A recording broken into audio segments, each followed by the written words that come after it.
Good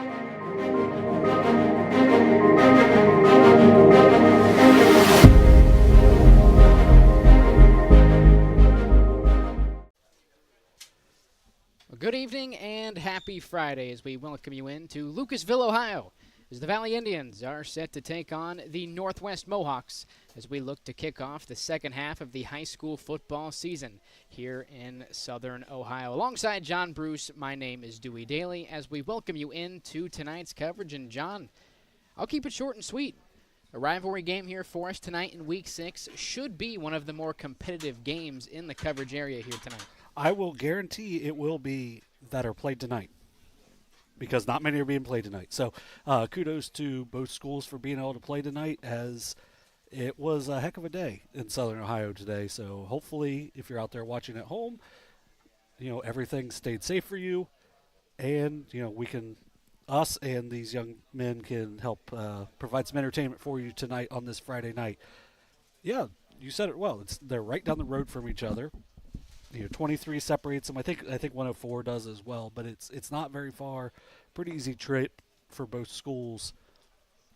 Not a big crowd, but I would say that's probably a lot to do with the weather and everything for earlier today. But it's turned out it's a really nice night now.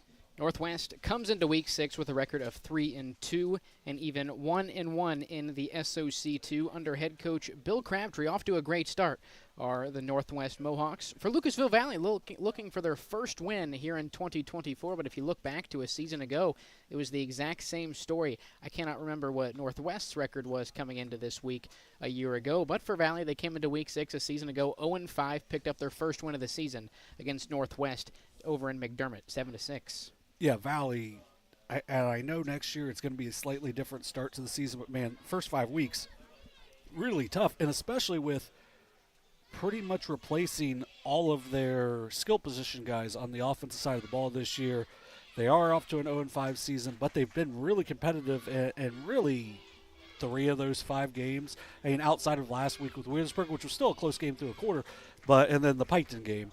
But they've had to adjust with some injuries as well. And, I think both teams are well coached by Coach Crabtree, and it's exciting to see how both teams evolve throughout the season, especially as we start the second half of the year tonight. The weather not going to help things here tonight, but regardless of weather, 2 run-heavy teams coming into tonight. You look at Northwest's stat line from a week ago. Big win over Menford last week, 35-14 on the ground. Their senior tandem of tailbacks in the backfield.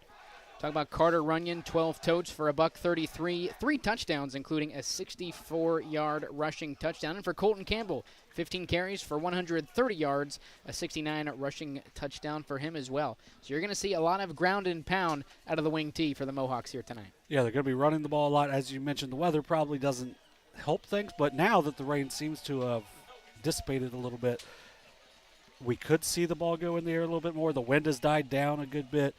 But either way, 2 run-heavy teams. It's going to come down to the offensive line play, to me, on both sides of the ball. And what we saw in Week 1 for Valley, they're pretty strong on the line. And what I know of Northwest, they're very strong on the line as well. So we could see a lot of bully ball here tonight between the 2 teams. And we can move over to Lucasville Valley now with first-year quarterback Aiden Wattell, now 5 games under his belt. They do lose senior tailback Gabe McNeil to a lower body injury.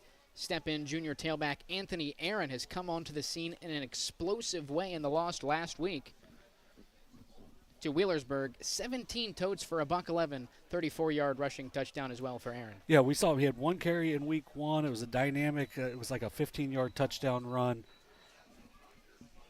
And it was his only touch of the game. And since, Gabe McNeil has gone down with an injury, he's had to, do the lion's share of the carries, and he's really done an excellent job for them so far, for the Indians. And I would guess that we'll be seeing a lot of that again this tonight as well. Talk a little bit about the special teams coming into tonight. It seems both teams very talented at the kicker position. For Valley, Jalen Bender, and for Northwest, Maddox Spriggs. Saw him in warm-ups a little bit. Yeah, Spriggs was knocking in from really 35 comfortably, but hit a few from 40. And, I thought looked really good kicking the ball. And then we saw Bender in Week 1 maybe got pushed outside of his range to finish the game, but at the same time, he does have the school record with a 43-yard field goal, which he has done already this season. So that could play a big part of this game, is that both teams have solid kickers, and I believe both teams have solid punt games as well. The Mohawks winning the toss, electing to defer. It'll be the junior Maddox Spriggs to kick things off for us here tonight. A turnaway crowd here in Lucasville, and we are underway here in Week 6. On the return, it'll be Wattell from his own 25-yard line up the right hash before being brought down in between the 30 and the 35-yard line. Yeah, one of my favorite features of small school football is that you're going to see the quarterback on occasion doing everything. Wattell does a good job of returning that kickoff, getting them excellent field position, but good coverage there by the Mohawks on the short kick.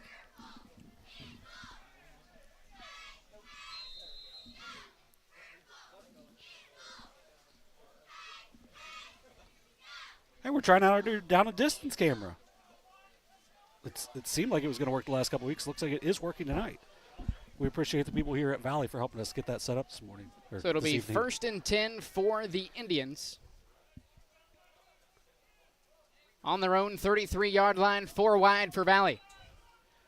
1st and 10, Wattell rolling to his left, dumps it off to Isaiah Clark near side, pushed out of bounds at the 45-yard line by the opposing quarterback, Jake Brown. One play, already a new set of downs for Valley. Yeah, going to be about a pickup of 12, and that's where, the option of having Anthony Aaron and also Wattell, who can really move his feet really well, makes it to where you can open up some things, because you're going to have to focus in on Anthony Aaron as well. Gets receiver open there. Nice play. Same formation, flipped the other way now for the Indians. 4 wide as Isaiah Clark motions across the line of scrimmage. Wattell drops back to pass, firing over the middle. Pass is caught by Conaway. Up the left hash, Conaway streaking away. Touchdown, Indians. 55 yards to the house. Beautiful pass and catch.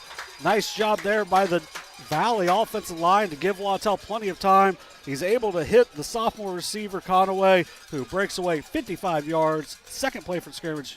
Big start for the Indians. We talked in pregame it was going to be a ground and pound game. Out of the gate, Nolan Crabtree back-to-back passes, 2 for 2 on the ground for Wattell.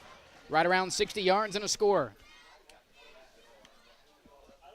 So now the junior Jalen Bender on for the point after.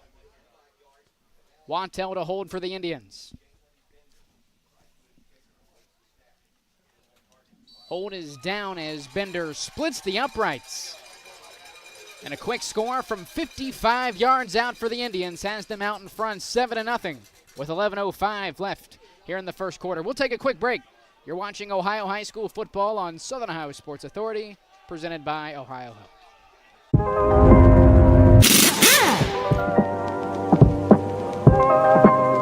Hey, Mike Glockner here from the Glockner family of dealerships. Want to talk to you about our express service that we offer at every Glockner location. Did you know that you don't need an appointment if you need a routine service done to your vehicle? All you have to do is show up. No appointment necessary. Stop by and let us serve you at any Glockner location today. Richer. Countless nights in the garage. 8 shiny new pistons. 1 very happy 16-year-old granddaughter. And 2 years since starting cancer treatment at Ohio Health.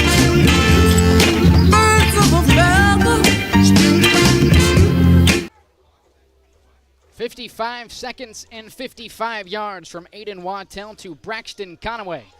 PAT from Jalen Bender was good, and it's a 7-0 lead in a little under a minute for the Valley Indians here to open up Week 6. Booming kick off the foot of Bender. It'll roll into the end zone for a touchback. I'll tell you what, the two kicks that Bender's made so far, I don't know if he wants to continue to try to do this moving on, but that one's high, gets a lot of air under it. The extra point is never going to get blocked unless it's just because it's so high off his foot. So I've really liked what I've seen from him so far tonight and in Week 1 as well. We'll now get our first look at this Northwest Mohawk offense.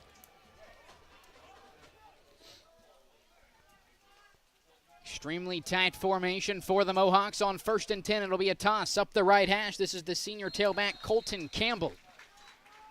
Just shy of the 25-yard line. Looks to be a pickup of 4. Yeah, nice job there in the wing tee. It makes it really difficult. You got to make sure you are really set and knowing your roles defensively. Pretty good job to avoid giving up a big play there. But also a nice gain on 1st down for the Mohawks. Up front for the Mohawks, from left to right, Jackson Powell, Caden Casey, Thatcher Webb, Hunter Campbell, and Aiden Armbrister. Mohawks right back to the ground with Campbell once again. Has the 1st down and more up to the 30-yard line before being brought down by the senior D-tackle, Dane Smith. 1st down, Mohawks. Yeah, an aggressive tackle there. Good job there by Campbell to just be patient and picking his way up forward. Ends up picking up the 1st down. For Campbell last week, 15 carries for 130 yards and a 69-yard rushing touchdown. Nice. Impressive win for the Mohawks in Week 5 over Minford.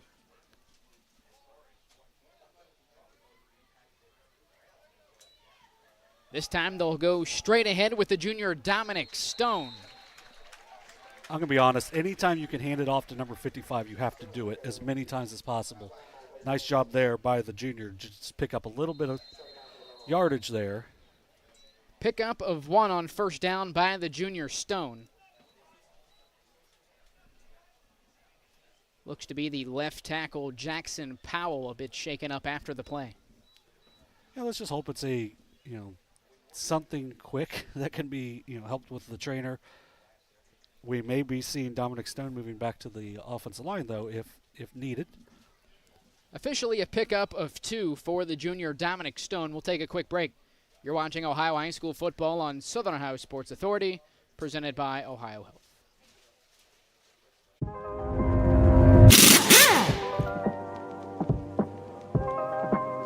Hey, Mike Glockner here from the Glockner family of dealerships. Want to talk to you about our express service that we offer at every Glockner location. Did you know that you don't need an appointment if you need a routine service done to your vehicle? All you have to do is show up. No appointment necessary. Stop by and let us serve you at any Glockner location today.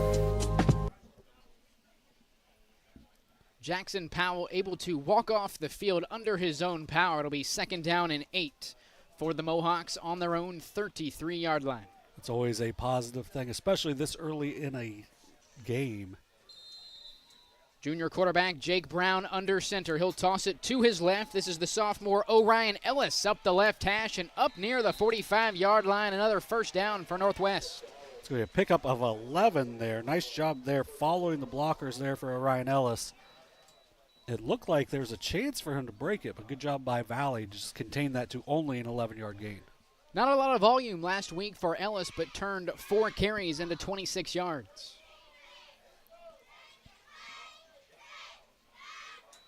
First and 10, the Mohawks will go right back to Ellis up the left hash once again, but not as much room this time around for the sophomore. Pickup of merely a yard.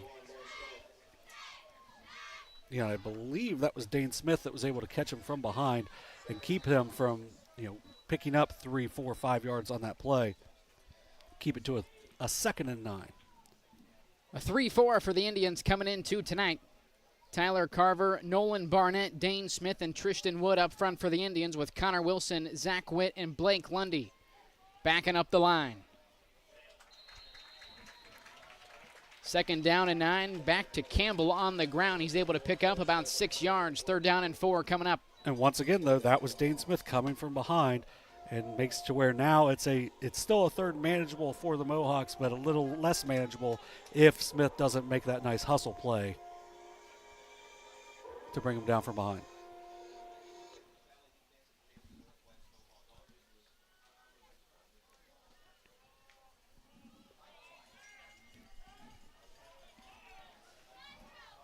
Third down and 4 for Northwest. Right back to Campbell, up the right hash, nowhere to go. It's the Indians' defensive line stands strong. 4th down and 3 coming up. Yeah, still is able to get forward a little bit, picks up a yard. Now, the one thing I will say, I believe every play that Northwest has ran, they've ran it immediately afterwards. So pretty easy to pick up right there for Valley as the exact same play was coming. Now it'll probably be something different because that's kind of how it's been going is, it's back-to-back plays, the same. Third play is going to be something different, and then the same play after. 4th down and 3 for the Mohawks, needing the plus 46-yard line. Brown sends Campbell in motion. It'll be a double reverse to the sophomore Ellis as he's taken down in the backfield. The senior linebacker, Zach Witt, on the TFL for Valley as they take over at midfield. Yeah, great play there by Zach Witt. It's a really good play design. You have to be really disciplined in your roles, and Zach Witt did a great job there. Ellis nearly got away from him, but was able to hold on to his hips, bring him down. I think they're going to end up giving him a yard on the play, but it's still 2 yards short. Big play there for the Valley Indians. Second drive now for Lucasville Valley as they take over on their own 49-yard line. 4 receivers set, 3 to the right. Another passing play for Valley. This is Conaway. Wide receiver screen to the far sideline, comes up just a yard shy of the first down. Yeah, trying to get the ball out to their playmakers as quick as possible. I like this offense so far because at some point they're going to go to Anthony Aaron, and that's your big play guy in the backfield. And we haven't seen him get a touch yet, and the Indians, 3 plays, 68 yards so far. For Northwest, showing a 4-4 stack. You got to figure that plays into this Valley offense. 3 straight passes for them to start the night. Yeah, and that's a coaching thing. You see it on film. Good adjustment by the Valley coaches. 2nd down and 2. Waddell back to pass. Up the left hash. Finds the tailback, Anthony Aaron. As it's off the junior's hands and incomplete. 3rd and 2 coming up. That's a really good play design there. Good play. Maybe a hair behind Aaron, but still got to be able to pull that one in.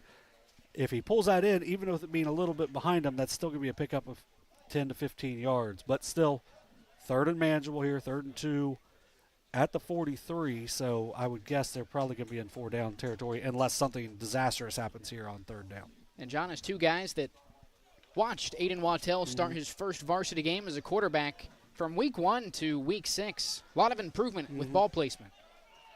100%. 3rd and 2 to the ground. It's Aaron. Out to the numbers, has the first down and more, pushed out of bounds at the Northwest 35, 1st down Indians. Yeah, nice job there, bouncing to the outside. They've gone spread, they've gone to the shotgun a few times. That time they just line it up, go I form. Aaron bounces to the outside, picks up the first. They're going to mark him at the 37, so must have stepped out before he reached it forward, but still a nice pickup there for Aaron on the first rush of the game. Offensive line tonight for the Valley Indians from left to right. Phoenix Young, Tristan Wood, Nolan Barnett, Creighton Howard, and Dane Smith. Wattell in the gun with Aaron off his left hip. 1st and 10, Wattell rolling near side, looking to throw. He'll tuck it and run himself inside the 25, marked just a yard shy. No, they're going to give him the 25. Yeah, good job by Wattell pulling that down, getting the first. And really good job downfield blocking by Isaiah Clark, not getting stuck into a hold. You'll see wide receivers a lot, especially here in Southern Ohio, will get a little antsy there and get a little grabby, but does a good job of not doing so. Ends up being a 1st down for the Indians. First time we've seen Wattell tuck it and run it. The former wide receiver utilizing his legs to move the chains for the Indians. I believe it was Aiden Armbruster nearly got there for the Mohawks. Be sure to keep an eye out on him on that right end. 1st and 10, Valley in the eye. It'll be a handoff. This is Aaron. Bounces it out to the right side. Anthony Aaron out to the numbers. Close to the line to gain as a flag is thrown down in the Indian backfield. Right around the original line of scrimmage. I just talked about Isaiah Clark not holding on the previous play, but I think he's going to get called for a hold there. It was a very late flag, but I think it was the right call.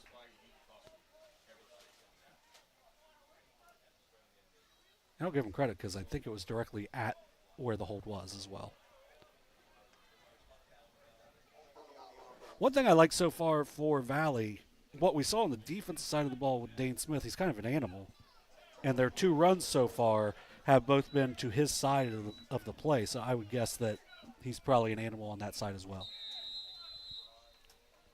So the penalty will push the Indians back to the plus 35-yard line. 1st and 20 coming up for the Indians. 4 receivers set, 3 to the right side for Valley. Anthony Aaron in the backfield alongside Wattell. Witt motioning a lot across the line of scrimmage now. Following is the junior Isaiah Clark. 1st and 20, Wattell to pass. Pocket collapsing, he'll tuck it and run himself. Bringing it to the left hash, cutting it up. Inside the 30, the ball is free. And it's recovered by the senior Carter Runyon. And I believe it was Andrew Newman was the one who ripped it out for the Mohawks. Great job there by Northwest to just keep going on the play as it looked like Wattell broke it for a really nice gain. Good job ripping that ball loose. Still, obviously it doesn't matter because it's a pickup of 11. Still picks up 11 on the play, but nice job ripping it out. Big play for the Mohawks.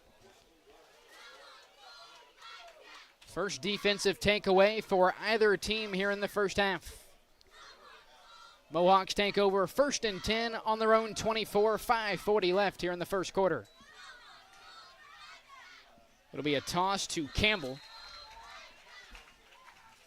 Not a whole lot of room for the senior. Looks to be a pickup of 1. 2nd and 9 coming up for Northwest. I'm going to tell you, Dane Smith's going to have about 19 tackles in this game. So he gets another one there. They end up giving him 2 on the play.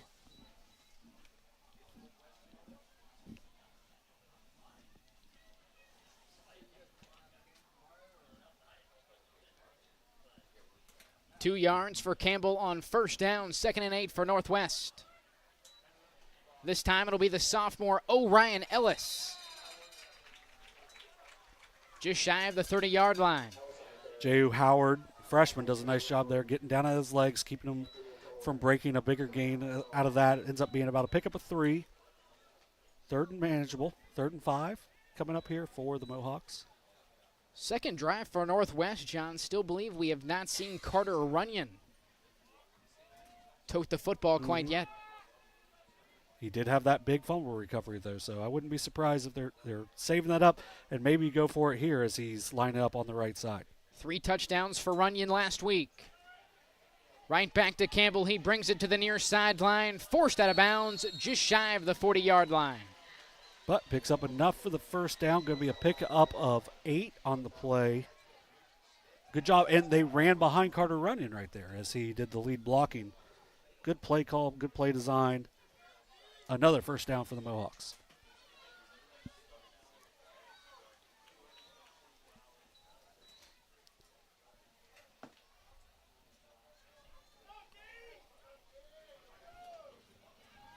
First and 10 now for the Mohawks from their own 37. First carry for the senior tailback, Carter Runyon, trying to bounce it to the outside, fighting off would-be tacklers.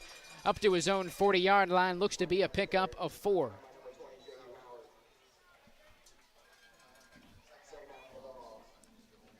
Under 4 minutes to go here in the first.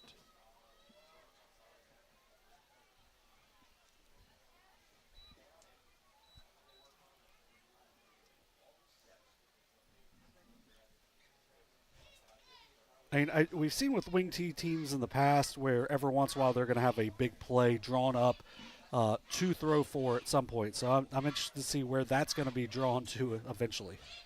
Right back to the ground with Runyon up the left hash, fighting all the way up to the 45-yard line. He'll be about 2 yards shy of the line to gain. Yeah, picks up 5 there. It looked like he was going to be bottled up, maybe at the line of scrimmage. Ends up getting a pickup of 5. 3rd and 2 coming up right near midfield. So once again, kind of like the Valley, 3rd and 2 coming up. Something disastrous has to happen right here for them to not go for it. If it comes down to a 4th down possession or play.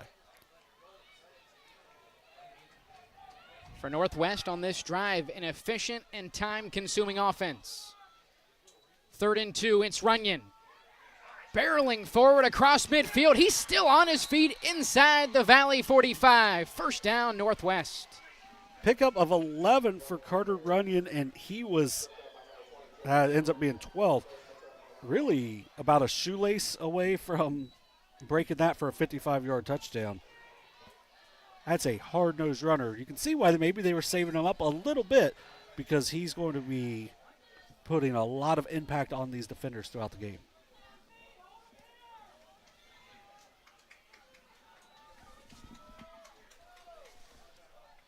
First and 10 inside the Valley 45. Looks like it'll be the senior Carter Runyon. Pickup of 1 yard on first down. Check that, it'll be Colton Campbell. Nonetheless, a pickup of 1 on first down for Northwest. And one of my favorite things about the wing tee is you're almost always getting something positive out of that. As that looked like that was blown up in the backfield, still ends up picking up a yard on the play. Trusting this line and these playmakers to make something happen. I like it. Campbell in motion. He'll get the tote on 2nd and 9, following his blockers inside the Valley 35. Close to another first down for Northwest. It's a gain of at least 8.5. I think he's going to be a hair short. The 34-yard line, the line to gain for Northwest. Looks to be about a half a football shy. Should not be a problem for Northwest up front. They've been extremely efficient on this drive. Right back to Campbell. Looks to have the first down. He's just inside the Indian 34-yard line. Going to give him about 1.5 yards on that, but all you needed was that half. Nice job there by this offensive line for Northwest. And this is a style that teams you don't really want to play because almost nobody plays it.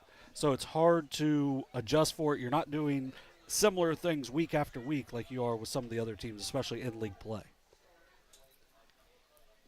In motion is Runyon. He'll take the handoff right up the middle of the field inside the Valley 25, close to another first down. Yeah, Runyon just keeps those legs moving, picks up 9 on the play. Doing a good job really carrying him on this possession. He's got 28 yards on his 4 carries so far just on this drive. And, John, this is an offense we saw Northwest utilize a season ago, and even more local to us, an offense that Southeastern utilized for many years, even Uniola using it for 1 year.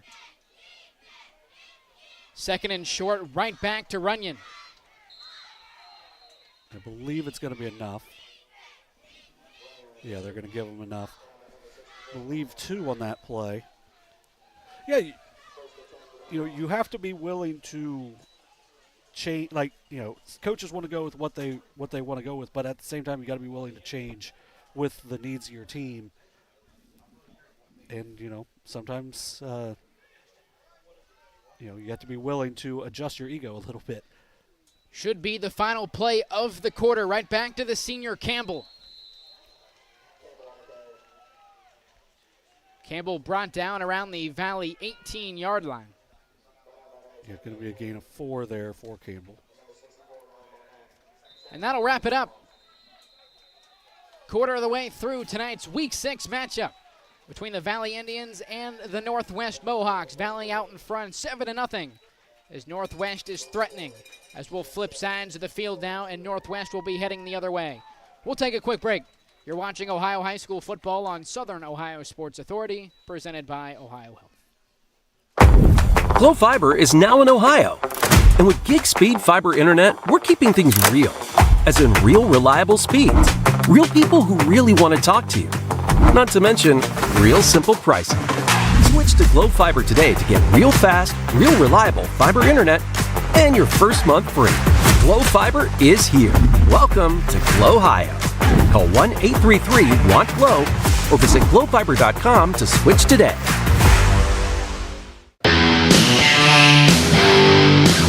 Kimberly. Tons of practice. One chop away from a black belt. 7 of the best sidekicks. And 5 years since her cancer diagnosis at Ohio Health.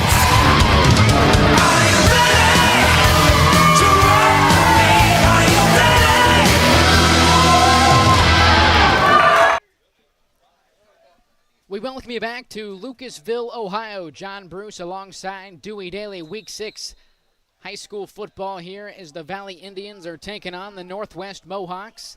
An inefficient first drive for Northwest. They stalled out at midfield. Now their second drive threatening inside the Valley 20-yard line. Second down and 6 looks to be Runyon. I believe it was Campbell again, actually. Yeah, Campbell finished the first quarter with 10 rushes for 44 yards. He picks up his 11th from 40 to 49 right now as he picks up 5. Now I would guess it's going to be Runyon, or you use Runyon as your lead blocker. Either way, you've got a couple of really big, strong seniors right here toting the ball. I like the adjustment in the game plan to you're going to go very run heavy, no matter what here. Third down, 1 yard to go for Northwest. And a tackle in the backfield. Guess who? Dane Smith on the TFL for Northwest. Yeah, they tried to go to Peyton Bell, his first carry of the game, and just took too long to, for that to develop. I would have liked to have just seen them, they were kind of spamming, they say in video game terms, spamming the play call. Just spam the play call right there. Ends up being Dane Smith, makes a huge play for a 3-yard loss there. Mohawk head coach Bill Crabtree going to leave the offense on the field. 4th and 4. Brown will toss it near side. Runyon going for the edge. Should have the first down inside the Valley 10-yard line. What a run by the senior Runyon. Yeah, you give it to your best player right there, and Runyon does a great job. He ends up picking up 7, and it looked like there was not much to gain there, but he just battles his way to get to the outside to pick up the first down. We got a 1st and goal coming up now for the Mohawks. An aggressive decision for Bill Crabtree, and we mentioned in the pregame, John, Maddox Springs looked very, very capable in the pregame, but it pays off here. Now goal to go for Northwest.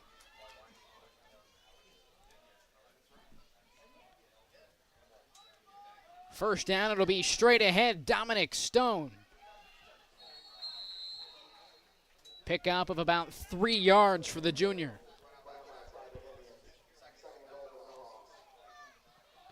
Yeah, and with where he's located on the wing tee, he doesn't have a whole lot of room to get moving quickly to get downhill. But once he does, he ends up, not the smallest of body, but does a good job of moving his feet, getting forward, picks up a couple yards there for the Mohawks. Second down, goal to go from the 7-yard line. Campbell in motion, he'll take the toss. Up the middle of the field, and Tristan Wood in the backfield for the Indians. Yeah, good job by the senior getting back around the edge there. Stops Campbell after a 1-yard gain. It's going to be 3rd and goal from the 6. While they are more than capable of picking up those yards, it's also everything's so much tighter in the red zone, especially when you get inside the 10 and you don't really spread it out at all. Makes it to where it's going to be your Lions going to have to really push hard here to pick up these 6 yards. No wide receivers on the depth chart for Northwest. It's 2 tight ends. A toss. This is Runyon up the left hash. Near the goal line, referee signal touchdown, Mohawks. Yeah, once again, get it to your best player. Your quarterback does a good job of getting out in front, and then Runyon just bullies his way in. He gets hit about the 1-yard line, but battles his way into the end zone for 6 to tie this game up. So the junior Maddox Spriggs on for the point after. To make it an even 7-7 ball game, the hold is down. Spriggs' kick is good. And with 8:54 to go here in the first half, Northwest ties it up at 7 apiece. We'll take a quick break. You're watching Ohio High School football on Southern Ohio Sports Authority, presented by Ohio Health. Mark. 6 months of training. 8 miles to go. A 3-way tie for almost last place. Look good in these shorts, right? And 3 years since he and his team at Ohio Health left cancer in the dust.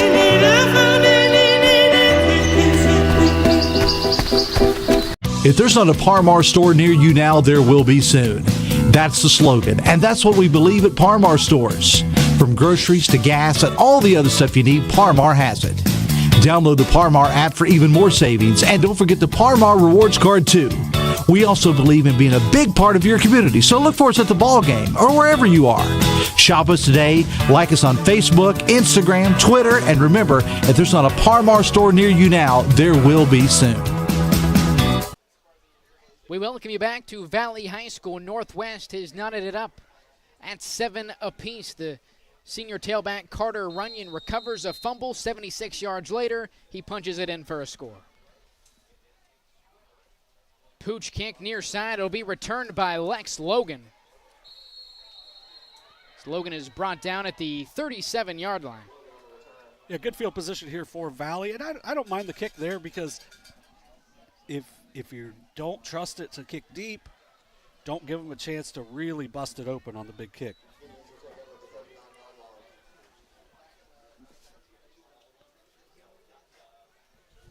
They're going to mark it at the 38. Now, big thing for Valley, and kind of what I've been thinking for Northwest, is like, you got to maintain possession. You cannot have turnovers. Had one turnover already for Valley, can't have any more. Third drive tonight for Lucasville Valley. Have been extremely pass heavy to open up the night. It'll be Wattell on the keeper, nowhere to go for the quarterback as he's brought down to the backfield by Colton Campbell. Officially marked as a gain of 1 for Wattell. I don't know if it was Campbell that got through. I think it was. And maybe it's, the hold wasn't called, but it looked like he almost got hooked coming through, but still ends up breaking through and making the play to bring down Wattell, who's now up to 22 yards on his 3 carries. But once again, the costly fumble as well. 2nd and 9 now for the Indians at the -39. 3 receivers set with Zach Witt tight to the right side. Play action, Wattell, design keeper to the far sideline, has Logan out in front blocking. Wattell seemingly able to get back to the line of scrimmage. No gain on the carry for the senior. 3rd down and 9 coming up. You know, one thing, Valley's going to have to change their cadence up something because that's the 2nd play in a row. Colton Campbell has jumped the snap more or less, and he's coming from a couple yards back as a linebacker and really blew the play up immediately. There was no chance for that play to get anything but the no gain, which is a really good job by Wattell to get back to the line of scrimmage.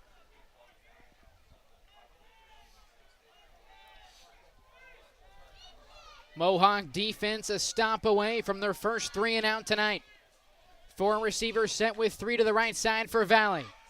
Wattell back to pass. He'll dump it off. Anthony Aaron near side. Brought down at the 40-yard line. Carter Runyon on the stop for a minimal gain on 3rd down, 4th and long coming up for Valley. Big-time play by the senior on defense. Yeah, because if Anthony Aaron gets out, we've seen him in the past. He's very shifty,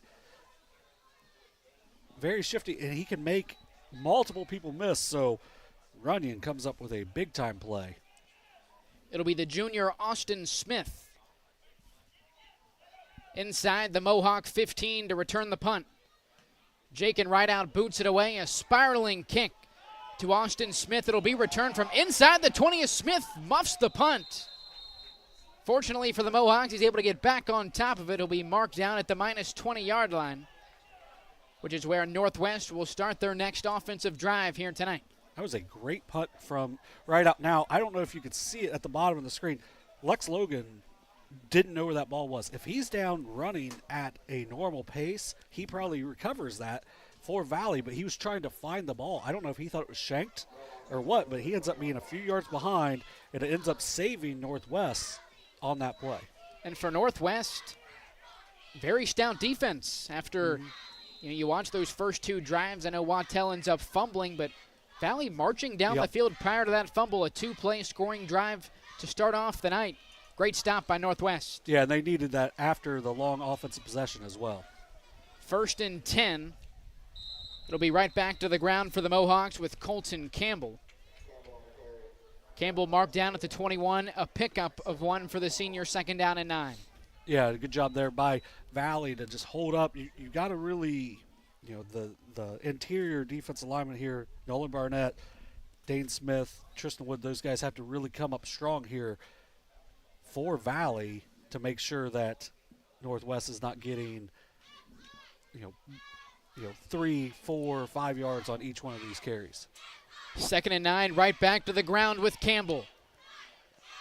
Trying to get to the edge to the outside. He'll be marked down at the 25. And he broke through one tackle, but it was not able to get through more than that as he picks up 4 on the play. A nice little pickup there. 3rd and 5. This is a huge play for Valley because if Northwest gets this, they may not come off the field again because that last possession, the scoring possession, was a very long, time-consuming possession. As per usual, for Wing T offenses, extremely efficient and extremely time-consuming. 3rd and 5 for Northwest. Jake Brown back to pass. Firing up the right sideline. It is batted down and incomplete. And Brown was very fortunate there as I believe it was Jehu Howard was wide open as a defender, but Carter Witt goes and makes a play on it, or Zach Witt. And I'm also wrong because it was Wattell. Goes back, knocks the ball down because that's what you're going to do. You're going to go after the ball. But if he would have seen his safety back there, that one's probably getting picked off. Low lining kick from Armbrister. Wattell will watch it roll out of bounds. Right at the Valley Indian 37-yard line. Pretty much where we were. Just 63 yards, 3 timeouts, plenty of time for Lucasville Valley to score before the end of the half. Yeah, one thing I'd like to see them do here is hand the ball to Anthony Aaron because he's only got 1 carry. He's got 1 catch, which was only for 2 yards, but the carry was for 6. And he had the 1 carry for about 10 called back. Yes, but I would like to see them, look to go there. Maybe not necessarily on 1st down, but at least on 2nd, because 1st down you still have the chance for the play action and whatnot. But one thing we didn't mention, John, is the PAT from Maddox Spriggs, now officially a higher scoring game from a season ago. 1st down, Wattell rolling to his right, looking to pass, firing up the right hash. Downfield, the pass is incomplete. Intended for the junior Isaiah Clark. Nearly a nice connection from the senior quarterback to the junior wide receiver. 2nd and 10 coming up for Valley. On the backside, Tristan Wood had a monster block for Valley, but good job rolling out to his right, letting his receiver get open downfield. Just unable to hit the connection there between Wattell and Clark. Of course, as always, a big thank you to Kenneth Hay for making our 2nd trip down here to Lucasville here this season. My 2nd in a little over 24 hours as well. Always appreciate the work Kenneth provides us each and every week here in Sosa, Ohio. 2nd down, Wattell, a quick pass out to the left side. It's complete. This is Logan. Up the far sideline, should have enough for a new set of downs. Yeah, and good job by Wattell hanging in there as he was hit right after that pass was thrown. Good job by Lex Logan getting to the sticks, picking up the 1st down. I think they ended up giving him 10 on the play. And, John, this is a Valley offense that we're not very familiar with seeing, a very pass-first offense so far in the 1st half, and I'm impressed. Yeah, they've done a good job of adjusting things as the season goes on. Gabe McNeil goes down, unfortunately, with an injury, but they've adjusted really well here. 3 receivers bunched to the right side of the line for Valley. Wattell rolling to his right, now under pressure. Now back to his left and brought down at the 40-yard line. Indians now behind the sticks, 3rd and long coming up from inside their own 40-yard line. I think it was Caden Casey ends up picking that one up on the play.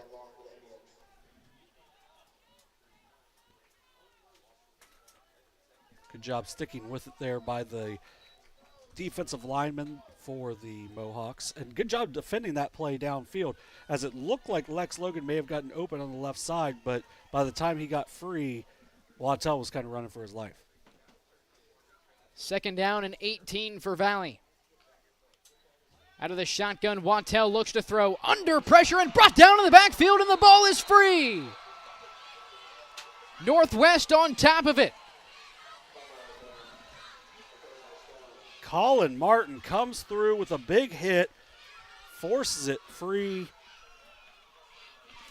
He gets the sack, and Dominic Stone, the fullback, recovers it in the backfield. A big change of possession there for the Mohawks. Second fumble tonight for Wattell. This one a little more costly than the first. Yeah, they don't have a whole lot of room here. After, I mean, they had almost the entirety of the field last time to defend. So 1st and 10 for Northwest from the plus 30-yard line. Back to the ground. It's Campbell. Up the middle of the field, a pickup of 3. They're doing a good job adjusting to that so far as they're making it to where, Campbell early had, runs a 7, 8, 8, but now it's been 1, 1, 4, 3. So he hasn't been able to get the bigger chunk plays. Although I think from what we saw in pregame, they are very close to being in field goal range right now for the Mohawks. 2nd down, 7 yards to go. Back to Runyon. Inside the Indian 25-yard line, marked down at the 24. Yeah, Runyon did a good job. Almost lost the ball. Good job there by Valley, ripping at the ball. Runyon holds on to it, is able to fall forward. 3rd and 4 coming up. Big-time play here. It's like Northwest is going to get the ball to start the second half. This has got to be a hard team to come from behind on. So Valley needs to get a stop, at least hold them to 3 if they can. 3rd down, 4 yards to go for Northwest. Needing the Indian 20-yard line. Back to Runyon. Met at the line of scrimmage. Needs the 20-yard line. Crawling forward, and he should have the new set of downs. What a tough run by the senior.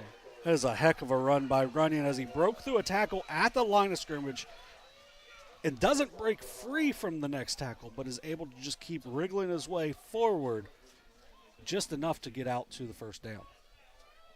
And really, Valley probably not going to get the ball back here in this half.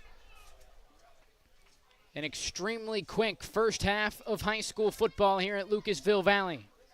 Both teams still holding on to all 3 timeouts. Toss to the right. Campbell. Met at the line of scrimmage and dropped for a pickup of 2. Yeah, and like I mentioned earlier, one of the things I like about the wing T is even though he gets hit in the backfield, he's able to fall forward, picks up 2 on the play. Now you're in, just keep chipping away if you're Northwest. Tristan Wood was the one that got there early. He's done a good job of kind of busting through so far, as it looks like they're playing more of a 5-man front right now for Valley than the 4-man front that they had started the game with. 2nd down and 8 for Northwest. Back to Runyon, up the left hash, shanks a couple of would-be tacklers before being brought down inside the Indian 15-yard line. Another pickup of 5 there for Runyon. If you're just now tuning in, John Bruce and Dewey Daly, Week 6. As the Mohawks are threatening to take their first lead of the night. One of our only games in the area due to the weather. A lot of games being played tomorrow. Check out our scoreboard over at SosaOhio.com. Yeah. Make sure to check out our scoreboard. It should have the updated times for a lot of games being played early tomorrow. Some are being played later, but a lot starting at 10 a.m. in the local area. The North Fork Animal Clinic scoreboard over at SosaOhio.com. Timeout on the field by the Mohawks. We'll take a quick break. You're watching Ohio High School football on Southern Ohio Sports Authority, presented by Ohio Health. Caleb Williams has transferred to Wendy's for the new loaded nacho cheeseburger. This burger's my inspiration, and I just hope to inspire you. Oh, you have inspired us. Thought we were doing names on the headband. Get it together. Choose wisely. Choose Wendy's new loaded nacho cheeseburger.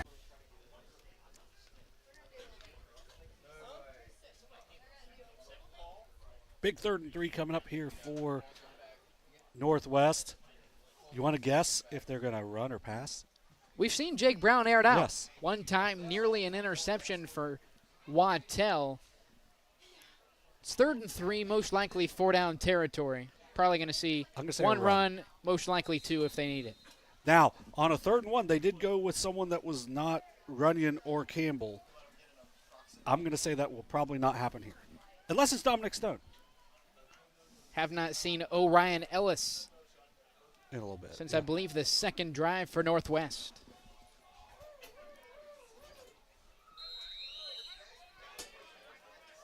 Ooh, traditional.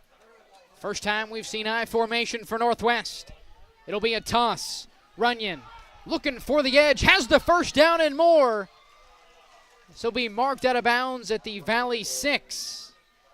Good enough for a first down. Goal to go now for Northwest. Yeah, and that's just a good kind of change of pace of what you've been doing, as Valley jumped it quick but is unable to bring Runyon down as he bounces to the outside, gets to the 6, nearly broke that to the end zone.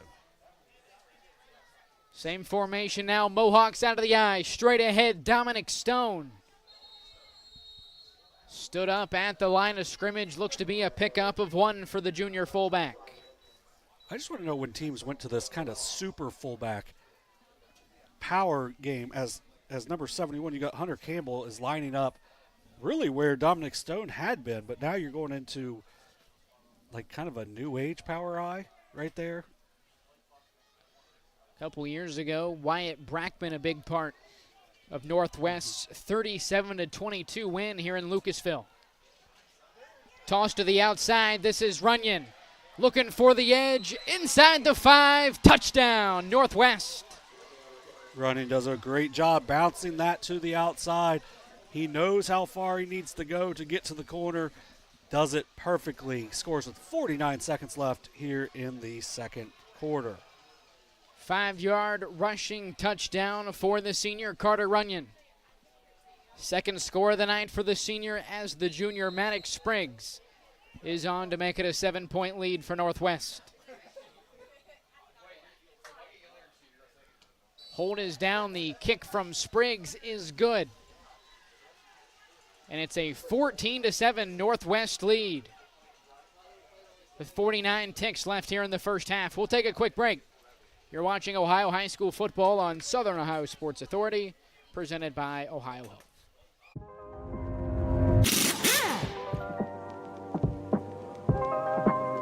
Hey, Mike Glockner here from the Glockner family of dealerships. Want to talk to you about our express service that we offer at every Glockner location. Did you know that you don't need an appointment if you need a routine service done to your vehicle? All you have to do is show up. No appointment necessary. Stop by and let us serve you at any Glockner location today.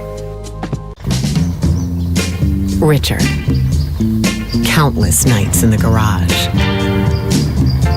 8 shiny new pistons. 1 very happy 16-year-old granddaughter. And 2 years since starting cancer treatment at Ohio Health.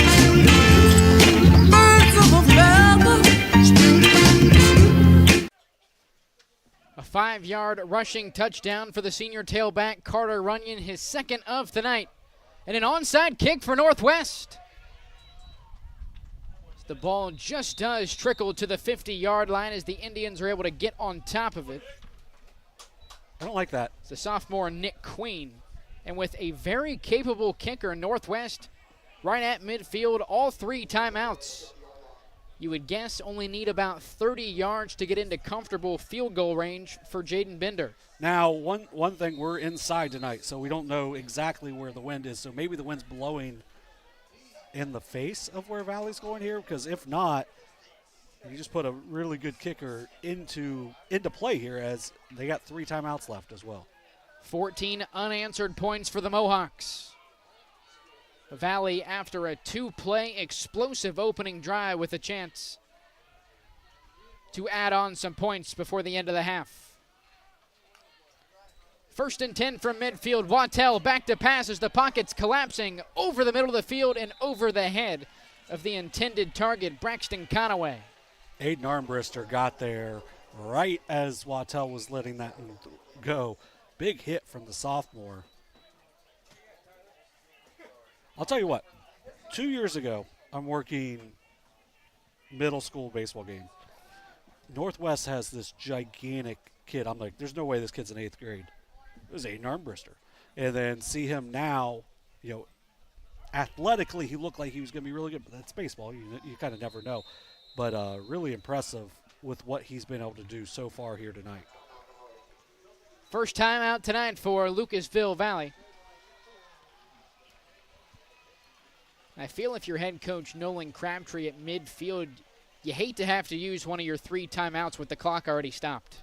Yeah, but if you see something you really don't like, or there's some sort of communication that you're missing out, you have to at times.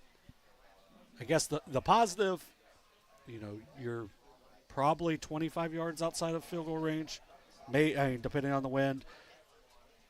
So maybe not a killer, but you got to make sure you don't take a sack here if you're Wattell, because then you're going to have to take another one, and then you're in deep trouble on scoring at all. An empty backfield for Valley. 4 wide with Zach Witt tight to the left side. Aaron in motion. Play action, Wattell looking to dump it off to Witt. As the running back screen is blown up and incomplete. Yeah, they didn't buy the fake to Aaron at all on the play. Good job there by the defensive ends, or the defensive line there for Northwest to not get sucked up into that. Just play good, solid defense there. This Northwest defensive front consists of 2 underclassmen and 2 juniors. You wouldn't know that by watching. Very experienced play tonight for the Mohawk front. High formation for Valley. 3rd and 10 from midfield. Play action, Wattell dumps it off to his right. That is Zach Witt. Out across the 40-yard line, a new set of downs for Valley. As Nolan Crabtree will elect to use his 2nd timeout. Yeah, nice play design there. Just do what you can to get the first down. You pick up 13 yards, and really if Witt doesn't lose his footing there, maybe picks up a little bit more. But now, 10, 15 yards maybe away from field goal range. But you got 1 timeout, 37 yards to go. You got a couple plays where you can try to get the 6 here. It'd be vital for Valley if they can get any points, but especially if they can get 6, 7 going into halftime with Northwest getting the ball to start the second half, as it appears they have all the momentum at this point. And for Aiden Wattell, a crucial thing to remember here, still with 1 timeout, the middle of the field wide open. Mm-hmm. Yeah, so you don't want to give up on the middle of the field because you still have that timeout. And the clock still stops on first downs. Zach Witt motioning across the line of scrimmage. The Indians now in twins. Now Isaiah Clark across to make it trips to the left side. Wattell to pass. It's batted down at the line of scrimmage. Nate Fry on the deflection for the Mohawks. Yeah, good job by the sophomore just getting his hands up, because that was going to be a pretty good sized chunk there as they're trying to get the ball out quick to Braxton Conaway, who's done, obviously, he's 2 catches for 63 yards. So he's one of their big play guys. Good job there by the defensive lineman. Trips to the left side for Lucasville Valley. Braxton Conaway singled up near side. Aaron in the backfield alongside Wattell under immediate pressure as Armbrister is unable to get the sack. Up the left sideline, pass is caught by Zach Witt inside the Mohawk 25-yard line. Yeah, going to be a pick up of about 12 on the play. Nice job there getting the ball out to his fellow senior. Indians quick back to the line as Wattell spikes it into the ground. Yeah, and because you spiked it, obviously you take it down, but you save a timeout. You still have the middle of the field open if you need it here. 25-yard line for Lucasville Valley, 17 ticks, 1 timeout. Is there any part about this approach here that you're still thinking, let's take a shot to the end zone? Or are you looking to get in more comfortable field goal range for your kicker, Jalen Bender? I think you're trying to get something down in the middle of the field here because maybe you break it, but at the same time, you're getting maybe 10 yards closer for your kicker as well. Wattell rolling out to his right. Under pressure, Wattell in the vicinity of Zach Witt. The senior's unable to bring it in. The clock will stop at 11 seconds, and it's 3rd down. Yeah, Wattell, when he sees that on film, is going to want that back because Isaiah Clark was kind of snaking his way up through the secondary, and if he's able to throw it a little bit of a throwback pass there, may have gotten 6. But you still have a timeout left, so I think you just got to try to go something in the middle of the field here. Yeah, This might be a situation where you ask Jalen Bender, hey, which hash do you want it on? Right. 5 wide for the Indians. 3rd and 10. Wattell over the middle of the field. Pass is caught by Conaway inside the Mohawk 5. Timeout Valley. What a connection from Aiden Wattell to Braxton Conaway for the 3rd time tonight. Yeah, it's going to be a pickup of 23. You are obviously in field goal range, but you're also at the 2. You got one play. I mean, I don't, you're at home also. With Northwest receiving the opening kickoff of the second half, does that influence your decision one way or the other? The only thing that would influence it here for me is the fact you've only handed it off once tonight. So you haven't done a whole lot. They do have a little bit of a size advantage on the defensive line to your offensive line. The 4 seconds, I mean, I don't know. If you were planning on playing just to try to just get 3, you take the 3 here. But I wouldn't mind going for it. On this week's episode of Overtime presented by Perfection One, we talked about how this McNeil-Aaron backfield was more of a boom and zoom. McNeil obviously being the boom. This is a spot where you really miss his presence in the backfield. Yeah, that would be really nice here to have the experience, the junior back there to just, kind of sliver his way through. Yeah, and I like this call. I mean, and really, if you go super quick, you might be able to save a second. Maybe you hit a quick out here to Conaway. Good timeout also by Northwest. So Bill Crabtree gets a look at the offensive alignment and will use his second timeout. Yeah, one of the things that Piketon did really well last week on our coverage was it was kind of the it was an out route that Mason Thacker ran, but it was a really quickly ran play. It was about 3 yards, comes in hard, and then cuts it out towards the pylon, and I think you can probably do that with Conaway here, and you can move to your right a little bit if you're Wattell, if that's his preferred side. I would like to see them almost cleared out to where it's going to be Conaway one-on-one. Congratulations to the Chicago White Sox. Major League record, most losses in a season. And counting, more to come. Yes, at least opportunity for 2 more. Here we go, 3rd down, goal to go from the Mohawk 2-yard line. Empty backfield for Wattell. He'll take the shotgun snap. Looks to be a design keeper. Wattell to the pylon. Touchdown, Indians. Good job there. I like the play design. You put it in your athlete's hands. Good blocking on the outside by Braxton Conaway. If he grabs, that's going to be a hold, bring it back, but does a good job of keeping his hands inside, not letting him get outside. Good job there by, that's partially why I hate that onside kick, because it makes it to where they only have to go the 50 yards there to finish the half. 49 seconds, 50 yards, a 2-yard rushing touchdown for Aiden Wattell. Jalen Bender on to tie it up at 14, headed into the break. Wattell, the hold is down. Bender splits the uprights.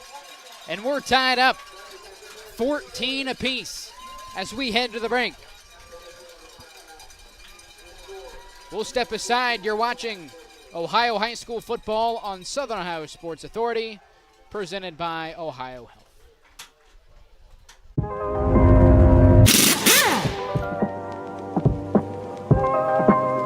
Hey, Mike Glockner here from the Glockner family of dealerships. Want to talk to you about our express service that we offer at every Glockner location. Did you know that you don't need an appointment if you need a routine service done to your vehicle? All you have to do is show up. No appointment necessary. Stop by and let us serve you at any Glockner location today.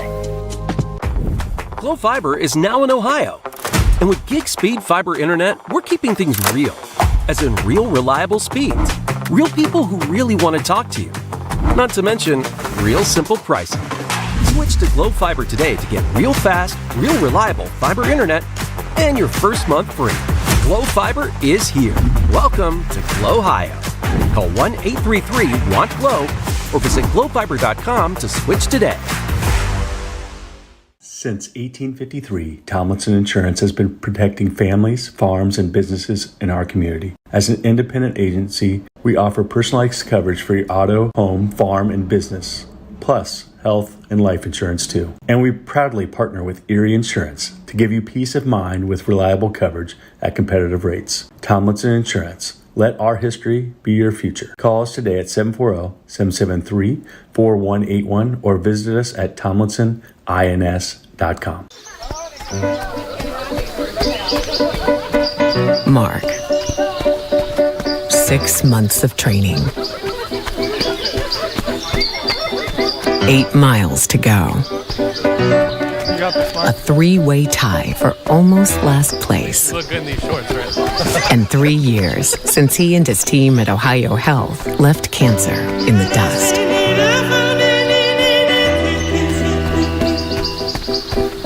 If there's not a Parmar store near you now, there will be soon.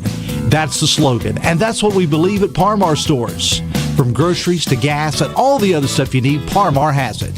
Download the Parmar app for even more savings, and don't forget the Parmar Rewards Card too.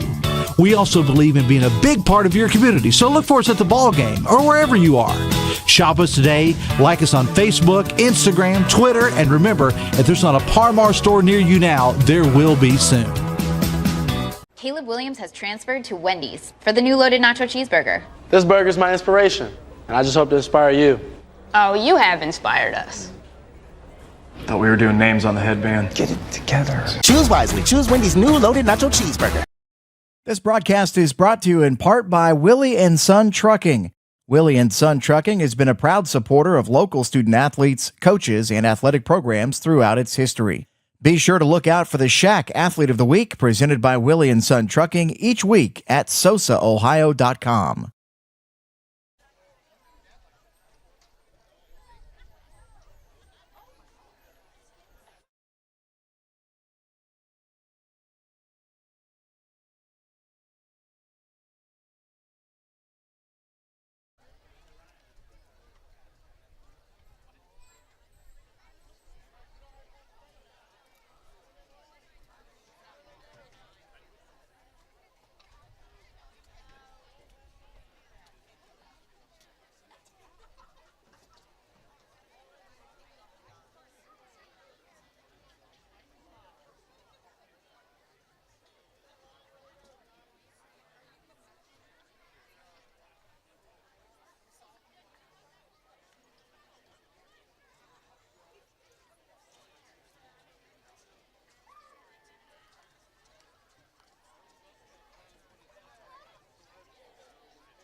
Mike Glockner here from the Glockner family of dealerships. Want to talk to you about our express service that we offer at every Glockner location. Did you know that you don't need an appointment if you need a routine service done to your vehicle? All you have to do is show up. No appointment necessary. Stop by and let us serve you at any Glockner location today.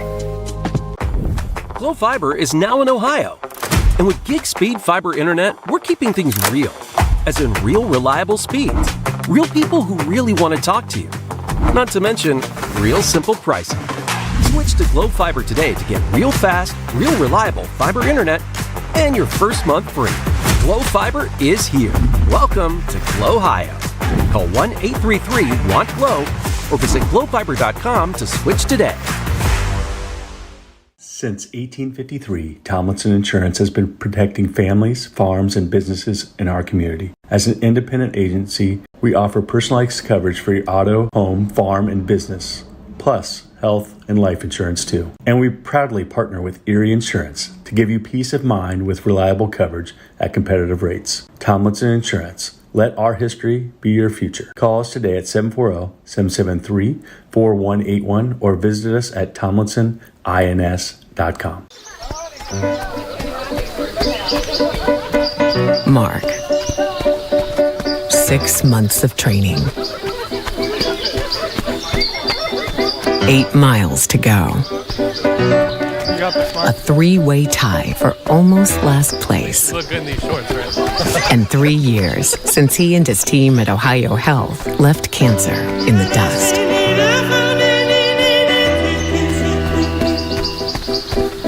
If there's not a Par-Mar store near you now, there will be soon. That's the slogan, and that's what we believe at Par-Mar stores. From groceries to gas and all the other stuff you need, Par-Mar has it. Download the Par-Mar app for even more savings, and don't forget the Par-Mar rewards card too. We also believe in being a big part of your community, so look for us at the ball game or wherever you are. Shop us today, like us on Facebook, Instagram, Twitter, and remember, if there's not a Par-Mar store near you now, there will be soon. Caleb Williams has transferred to Wendy's for the new loaded nacho cheeseburger. This burger's my inspiration, and I just hope to inspire you. Oh, you have inspired us. Thought we were doing names on the headband. Get it together. Choose wisely. Choose Wendy's new loaded nacho cheeseburger. This broadcast is brought to you in part by Willie and Son Trucking. Willie and Son Trucking has been a proud supporter of local student athletes, coaches, and athletic programs throughout its history. Be sure to look out for the Shack Athlete of the Week presented by Willie and Son Trucking each week at sosaohio.com.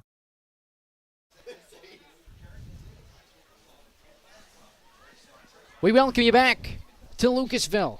An even 14-14 first half. What a game it has been thus far, John. A rivalry within the SOC2 here in Week 6 to kick off the second half of the high school football season here in Southern Ohio. It's been a great game so far. Yeah, outstanding game by both teams.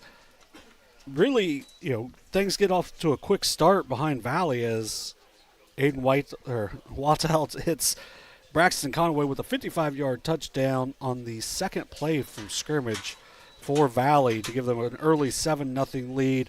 Carter Runyon, after recovering a fumble on Valley's next possession, Carter Runyon scores from 6 yards out. A extra point from Maddox Spriggs makes it 7-7. That was with 8:54 left in the first half. Then with 49 seconds left in the first half, Runyon scores again, this time from 5 yards out. Spriggs' kick made it 14-7, and then kind of a ill-advised onside kick for Northwest set Valley up with the ball at the 50-yard line. A few plays later, Wattell hits Conway again, but gets down to the 2-yard line. They call timeout with 4 seconds left. They end up drawing up a nice play coming out of the timeout that got Aiden Wattell to the corner. He scores with no time left, and then a Jalen Bender extra point as he kicked both of them. Made it 14-14 at the half, and that's where we are right now. At the half, Aiden Wattell had 7 rushes for 11 yards. That includes a couple of big sacks where he ended up losing fumbles on the plays. Anthony Aaron, only 1 carry for 6 yards. He also had a catch for 2 yards. Aiden Wattell was 8 for 14 passing for 135 yards, including the big score to Braxton Conaway, who had 3 catches for 86 yards in the half, a big half for him. Now, for the Northwest Mohawks, they only threw 1 pass. Jake Brown, he was 0 for 1. Other than that, it was a lot of Carter Runyon and Colton Campbell. Colton Campbell, 16 carries for 60 yards for the senior, and Carter Runyon had 12 carries, 67 yards, and 2 scores. Ryan Ellis also had 4 totes for 15 yards. Dominic Stone, once again, anytime you can see big number 55 run the ball, you get kind of excited. 3 rushes for 5 yards, but did a good job of moving the ball. Tied up at 6 apiece heading into the fourth quarter. Didn't expect that. Jackson and the Canadian team, they are playing down at Green. The Canadian team, yes. Tied up at 7 apiece as well. Jalen Bender on to get the second half going here in Lucasville, Ohio. 14-14 tie in the first half. The Mohawks set to receive the opening kickoff here in the third quarter. Bender's first kick was an easy touchback, his only kickoff of the game.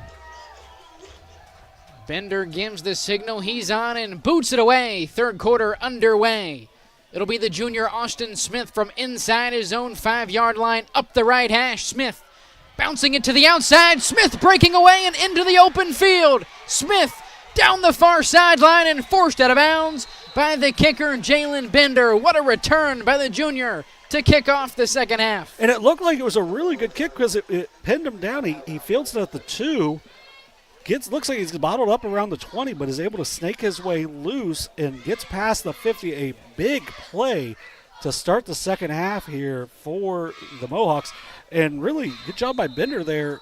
You don't see that a lot from the kicker. He just went right after him. I think he wasn't trying to make a big hit, but does a good job of just forcing him out of bounds. But ball at the 41. 56-yard return for the junior Austin Smith. 1st and 10 for Northwest.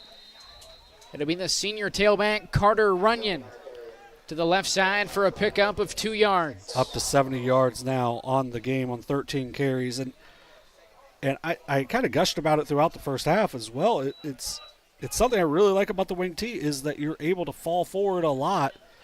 And it looked like he was bottled up. I guess they only mark him for 2, but does a good job of falling forward to pick up those 2 yards. Mohawks right back to Runyon on 2nd down and 8. Runyon shakes a would-be tackler and breaking away. Up the near sideline, 39 yards. Carter Runyon to the house for 6. Big time run for Runyon. Over 100 yards on the game. He breaks 1 tackle. You cannot arm tackle Carter Runyon. He'll run right through you. Goes in for 6. Big time start to the second half for the Mohawks. A tale of the first minute of both halves here tonight.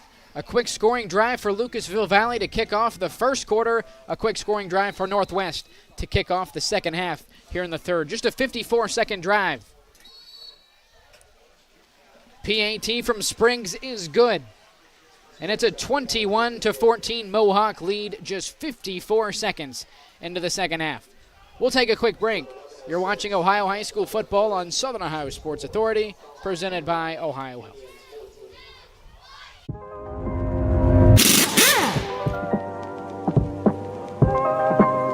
Hey, Mike Glockner here from the Glockner family of dealerships. Want to talk to you about our express service that we offer at every Glockner location. Did you know that you don't need an appointment if you need a routine service done to your vehicle? All you have to do is show up. No appointment necessary. Stop by and let us serve you at any Glockner location today. Richard. Countless nights in the garage. 8 shiny new pistons. 1 very happy 16-year-old granddaughter. And 2 years since starting cancer treatment at Ohio Health.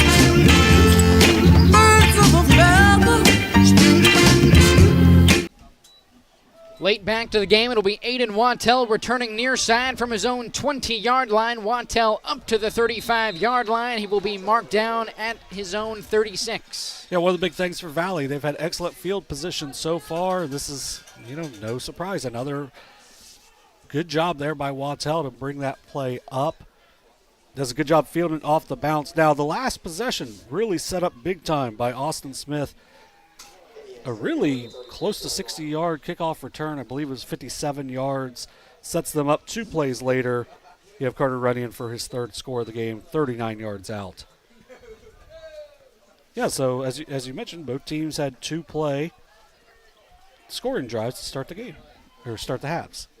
So Valley will look to answer the Mohawks scoring drive with a hard count on their first play from scrimmage here in the second half. That'll push them up 5 yards and make it 1st and 5. Yeah, I like that because it seemed like Northwest, especially early in that first half, had the timing really well. And, you throw a hard count in every once in a while, you're going to get either 5 yards or they're going to get on their heels. So that'll push the Indians up to the 41-yard line. 1st down, 5 yards to go. Second carry tonight, the first of the half for Anthony Aaron. Up past the 45, should be enough for an Indian 1st down. Yeah, good pickup there. About 5 for Aaron. Makes one man miss, cuts it upfield, picks up the 1st down. Great way to start the 3rd quarter there for Valley on the offensive side of the ball.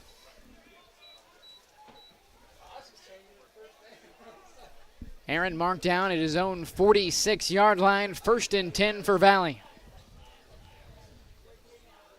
3 receivers sent, 2 to the left, 1 man singled up near side. That's Conaway. Zach Witt tight to the right side of the line, and Northwest is caught offsides for the 2nd time on this drive. Yeah, it's just, you got him once, why not try it again? As long as your team, the offensive side of the ball knows it's coming, why not try it? And to no surprise, it's the sophomore arm brister. He's been in this backfield all night long, eager for more. Just going to have to be a little bit more patient on the hard counts. Yeah, and he can make a lot of stuff happen even if he doesn't get the jump that he necessarily wants. Same formation now for Valley. Right back to the ground. It's Anthony Aaron up the near sideline. Has the 1st down and more. Forced out of bounds with authority.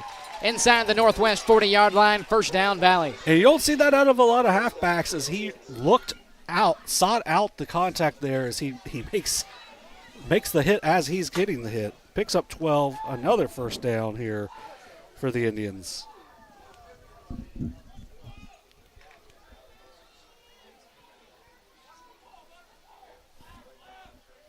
Valley now on the Mohawk side of the field. 1st and 10 for the Indians. 3rd carry on this drive for Anthony Aaron to the near sideline, barreling his way forward inside the Northwest 30-yard line, extremely close to a new set of downs. Yeah, I like they're just going off to the right end here, going off tackle. Using your junior back as you open things up, did a lot of passing there in that first half. Now you're just trusting your big player in the backfield and Anthony Aaron as he picks up another 9 there. Aaron forced out of bounds, so the clock is stopped at exactly 10 minutes. 2nd down, less than 1 yard for Valley. Right back to Aaron. Bringing it to the near sideline, has the 1st down and more. Marked out of bounds at the 15. 1st down, Indians. Yeah, just picking up chunk play after chunk play. 5, 12, 9, and then 13 right there, his biggest carry of the game. And it's pretty much the exact same play every time. You're going off tackle to the right side, using a couple lead blockers, and he's doing a good job following them, finding a hole, and then hitting it hard down to the 15. Aaron, just a junior, coming onto the high school football scene in an explosive way. Same play, back to Aaron, 2 lead blockers, near side, inside the 10, and marked out of bounds at the 8-yard line. Yeah, it's going to be a gain of about 7. Aaron doing a good job. Yeah, you've got a... It looks like the senior Zach Witt a bit shaken up after the play. attempting to hobble off the field. It looked like head coach Nolan Crabtree telling him just get down.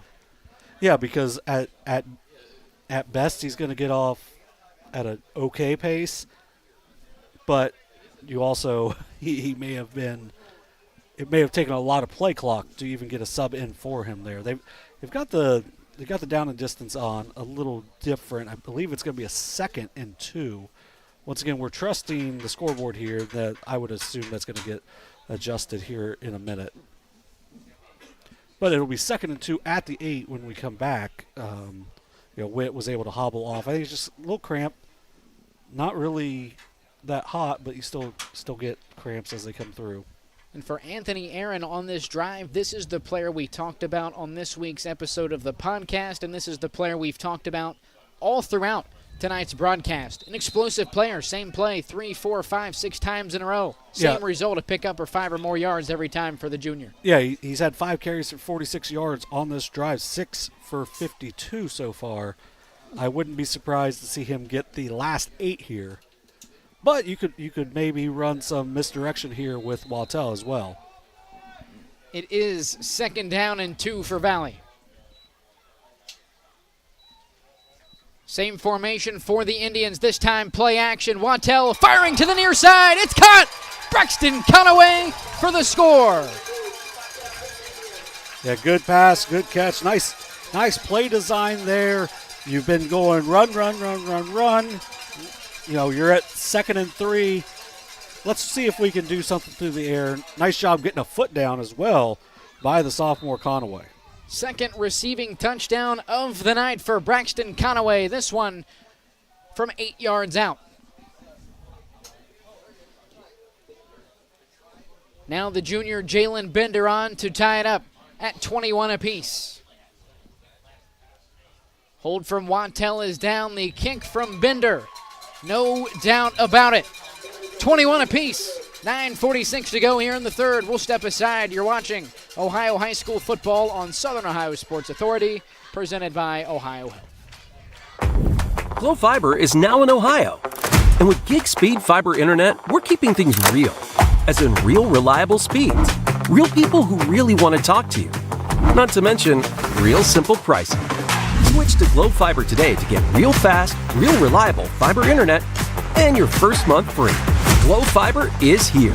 Welcome to Glow Ohio. Call 1-833-WANT-GLOW or visit glowfiber.com to switch today.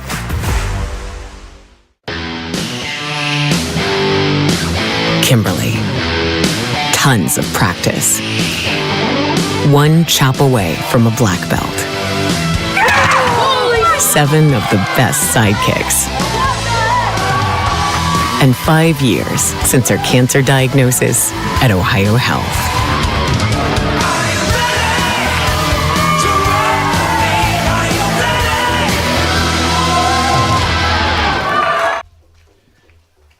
We welcome you back to Valley High School. An 8-yard passing touchdown from senior signal caller Aiden Waddell to the sophomore wideout Braxton Conaway. Their 2nd touchdown connection of the night. As Jalen Bender boots it away for the Indians. This one is into the end zone. The 2nd touchback of the night for Bender. Yeah, I think most coaches will take you kicking it high and getting it inside the 5. But after that huge kickoff return on the last time by Austin Smith, I think it was just, let's see if we can get this one into the end zone as Bender puts that one about 4 yards, a little deeper there. Now Northwest has got to go 80 yards to pay dirt.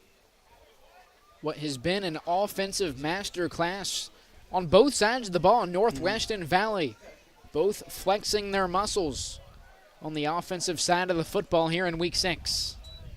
1st and 10, a toss to the near side. This is the senior tailback, Carter Runyon. Up to about the 23-yard line.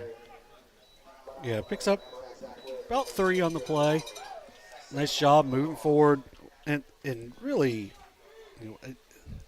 Dayton Smith just continues to do an excellent job up front for the Valley Indians.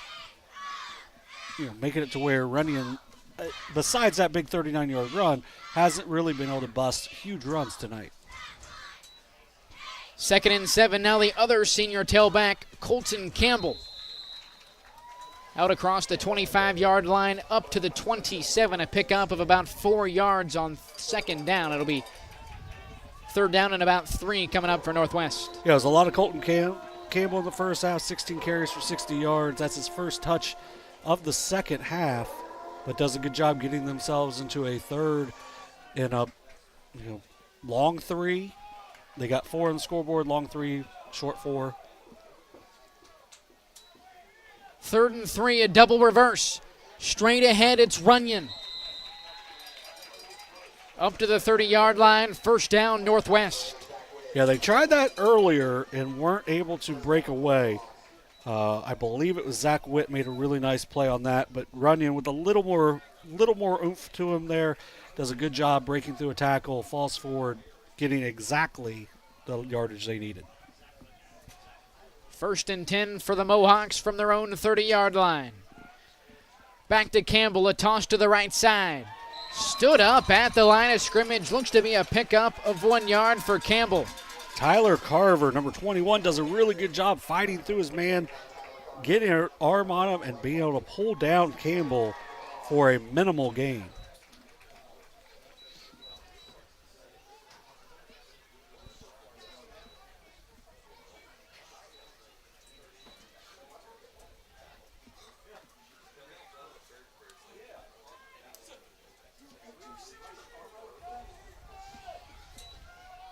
Second down, Runyon shakes a would-be tackler. Runyon with an edge to the outside. Runyon inside the 35-yard line, forced out of bounds. No, they're going to say he stayed in bounds. Carter Runyon all the way up to the Valley 15. Carter Runyon's a dude. Like, he runs, he does a nice little shoulder fake at the line to make his man miss, runs through another tackler. That's a 54-yard gain for the senior Runyon. Carter Runyon with a tiptoe tightrope act up the sideline to stay in bounds for about 10 more yards. It'll be the sophomore Orion Ellis. Yeah, they tried to go pretty much the exact same action on that. Try to see if they could, find something. Ends up being a 1 yard loss.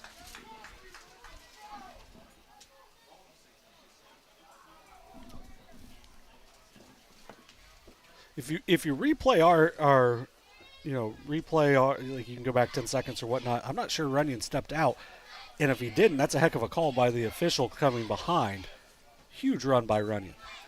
2nd down and 11. Colton Campbell between the tackles and brought down at the original line of scrimmage. The only issue, though, with that 54-yard run by Carter Runyon, he made so many guys miss that he's had to sit the last 2 plays. So without his, being as dynamic as he is, they haven't been able to really pick up anything as they're 3rd and long here. And we mentioned in the pregame, Maddox Spriggs looked really good kicking field goals. Right now, you may be looking at that unless you pick up something, 6, 7, 8 here if you're the Mohawks. 3rd and 10 for Northwest. Campbell in motion. He'll take the toss to the right side. Campbell sticks his foot in the ground and cuts upfield inside the Valley 10-yard line. Looks to be a pickup of about 7 yards for the senior. And now you got a decision time. Do you believe that you could make this? And I think we're going to see a timeout to discuss it. Timeout, Northwest. 4th and 4, awaiting the Mohawks. We'll step aside. You're watching Ohio High School football on Southern Ohio Sports Authority, presented by Ohio Health. Since 1853, Tomlinson Insurance has been protecting families, farms, and businesses in our community. As an independent agency, we offer personalized coverage for your auto, home, farm, and business, plus health and life insurance too. And we proudly partner with Erie Insurance to give you peace of mind with reliable coverage at competitive rates. Tomlinson Insurance. Let our history be your future. Call us today at 740-773-4181 or visit us at tomlinsonins.com. 4th down and 4 coming up for Bill Crabtree and the Northwest Mohawks. What a run by Carter Runyon to set up the Mohawks here in Deep Valley territory. Yeah, I had mentioned that he hadn't really broken a really big one besides that 39-yarder, and then he almost immediately busts a 54-yard run with beautiful tiptoe action down the sideline. And now 4th and 4. You got Runyon back in. You get the timeout. I think that's a good timeout there by Coach Crabtree. And you're going to line up I. I like it. I formation, just the 3rd or 4th time we've seen the Mohawks in this formation tonight. And the ball is loose. Jake Brown, after the fumble, he'll take it to the outside. Jake Brown on a broken play from 9 yards out for the score. Perfect play design there by the Mohawks. But a great reaction there by the junior. He doesn't lose his mind whenever that ball gets loose. He picks it up and then just finds his way. It clearly was going to go to Runyon. But Runyon does a good job of getting out in front of him and leading his way in. Nice job there by the junior, Jake Brown. Mohawks with a fumble-rooski-esque score. Intentional or not, it results in 6 points. Maddox Spriggs on for the point after. The play is blown dead. They're going to review it. Too many. It'll be an illegal substitution on the Mohawks. Looks like they had one too many guys on the field. Despite the large crowd tonight, the official was loud enough for us to be able to hear what the call was. So, well done there by our head official. Turn away. Yes. Not too many open seats available here in Valley. So this PAT for Spriggs will be from 25 yards out. No problem for the junior. So he splits the uprights and gives the Mohawks the lead at 28-21. We'll step aside. You're watching Ohio High School football on Southern Ohio Sports Authority, presented by Ohio. Mark. 6 months of training. 8 miles to go. A 3-way tie for almost last place. Look good in these shorts, right? And 3 years since he and his team at Ohio Health left cancer in the dust.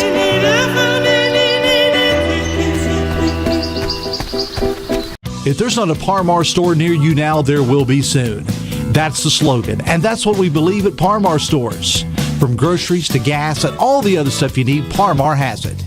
Download the Parmar app for even more savings, and don't forget the Parmar Rewards Card, too.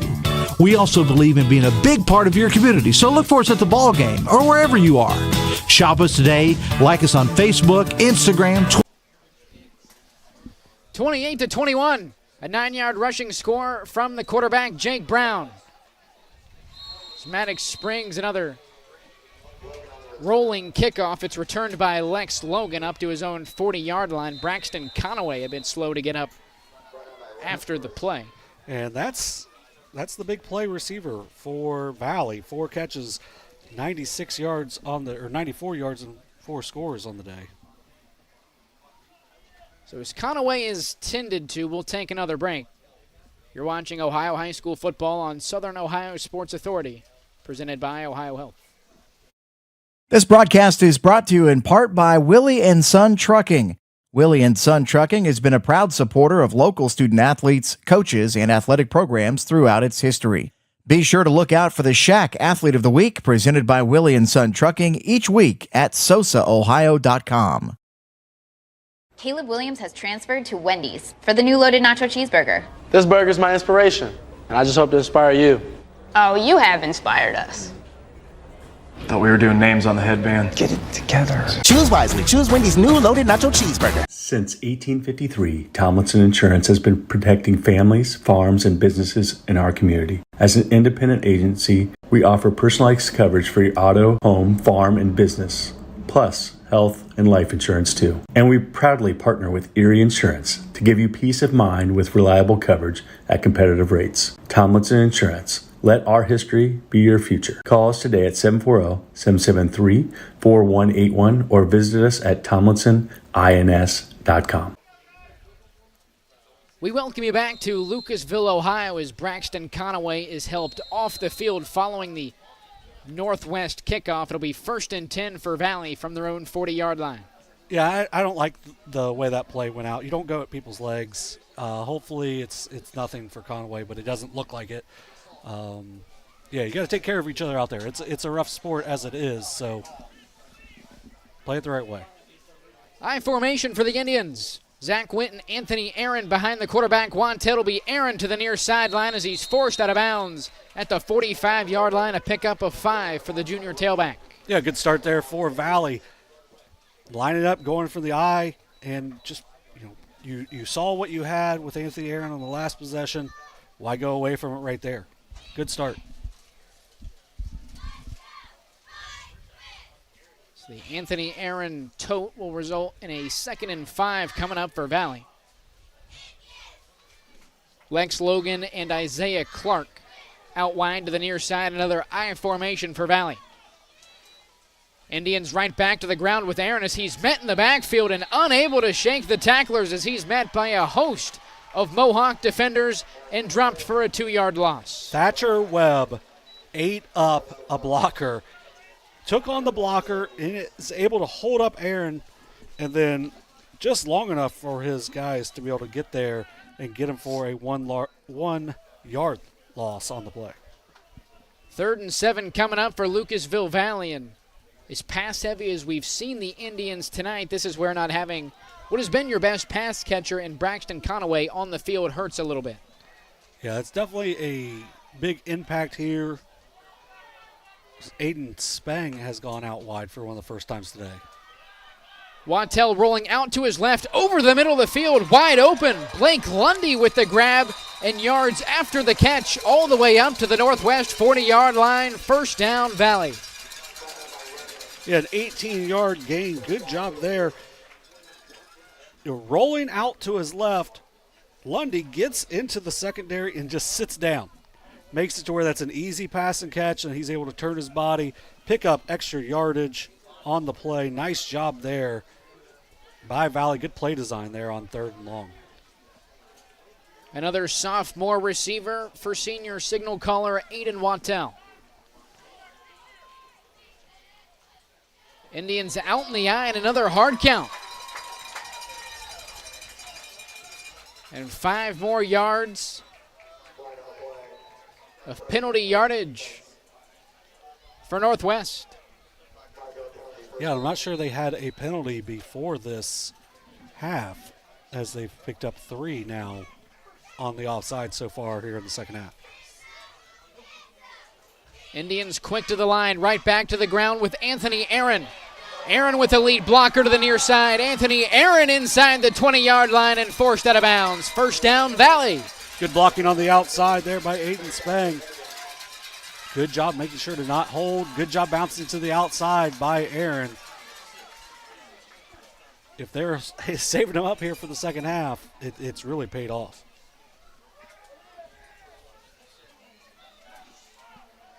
Gain of 23 there for Aaron. Aaron extremely efficient in the opportunities he has had tonight. 1st and 10 from the Northwest 17-yard line. Back to Aaron. Stood up and dropped at the line of scrimmage. A combination of Aiden Armbrister and Thatcher Webb on the stop for the Mohawks.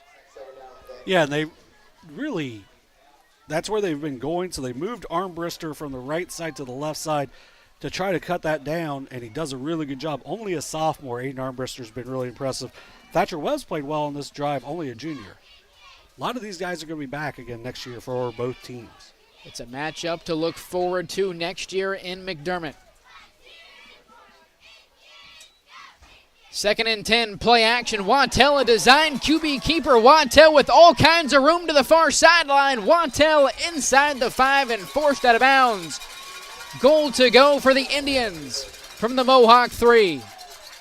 Yeah, that's, you're working your plays together to try to build them up to be the best way to execute them as possible. Really well designed and timed call there by Coach Crabtree to get him down inside the 5 to the 3. Wattell, that's only his 8th carry, first of the half. First down, goal to go from the 3-yard line for Valley. Wattell spins, hands it off. Aaron straight ahead, touchdown Valley. Yeah, I'm glad they fed him there because the last 2 drives have been a lot of Anthony Aaron, and finally he's able to hit pay dirt there. Both teams just really not able to get stops defensively, and we've seen some really excellent offense so far here tonight.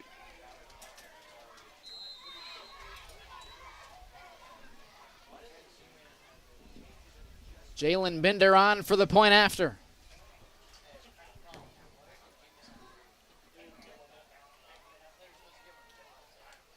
Wattell to hold for the Indians. Hold is down. Bender, another successful PAT, and 28-28 is our score, all tied up with 3:08 to go here in the third. Who had the over of 55.5? Because you just made some money here in week 6. We'll take a break. You're watching Ohio High School football on Southern Ohio Sports Authority, presented by Ohio Health. Richard. Countless nights in the garage. 8 shiny new pistons. 1 very happy 16-year-old granddaughter. And 2 years since starting cancer treatment at Ohio Health.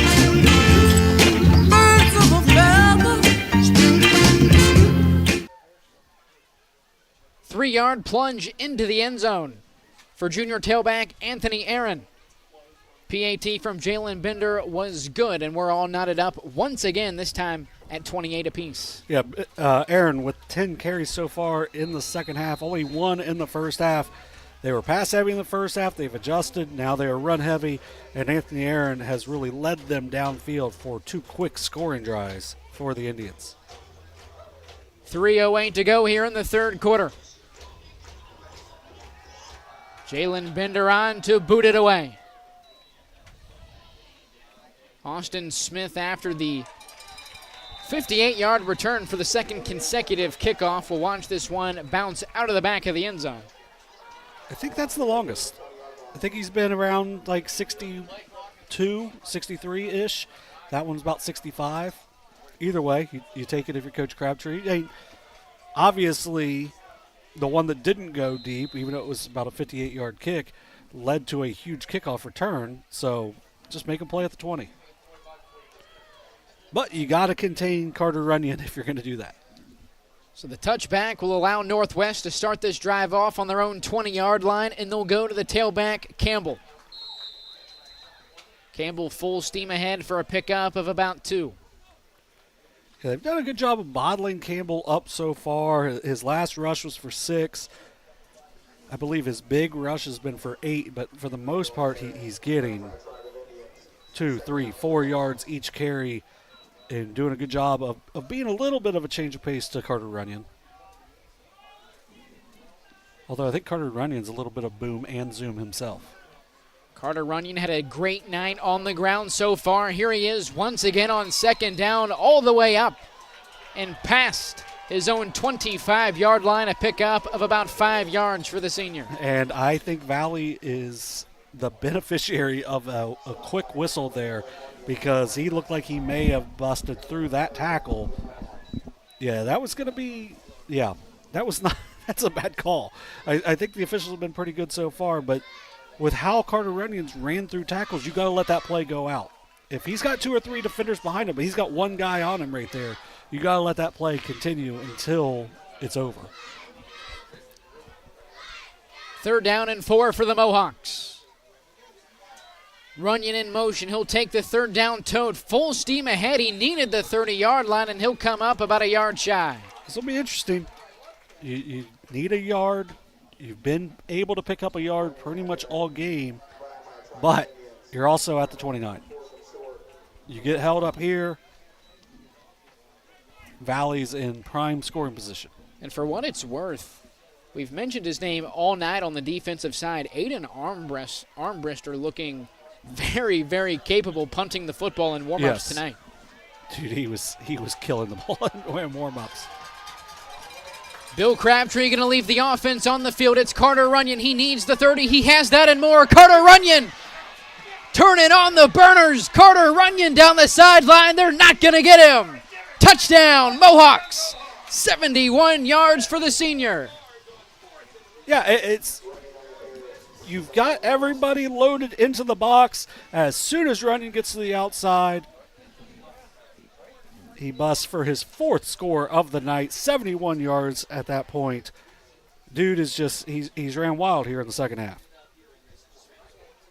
We've mentioned that this is a time-consuming offense. You wouldn't know that from tonight. A lot of touchdowns from a long ways out. Carter Runyon, a big part of that is Spriggs. Knocks the attempt through for another successful PAT. He is now 5 of 5 on the night.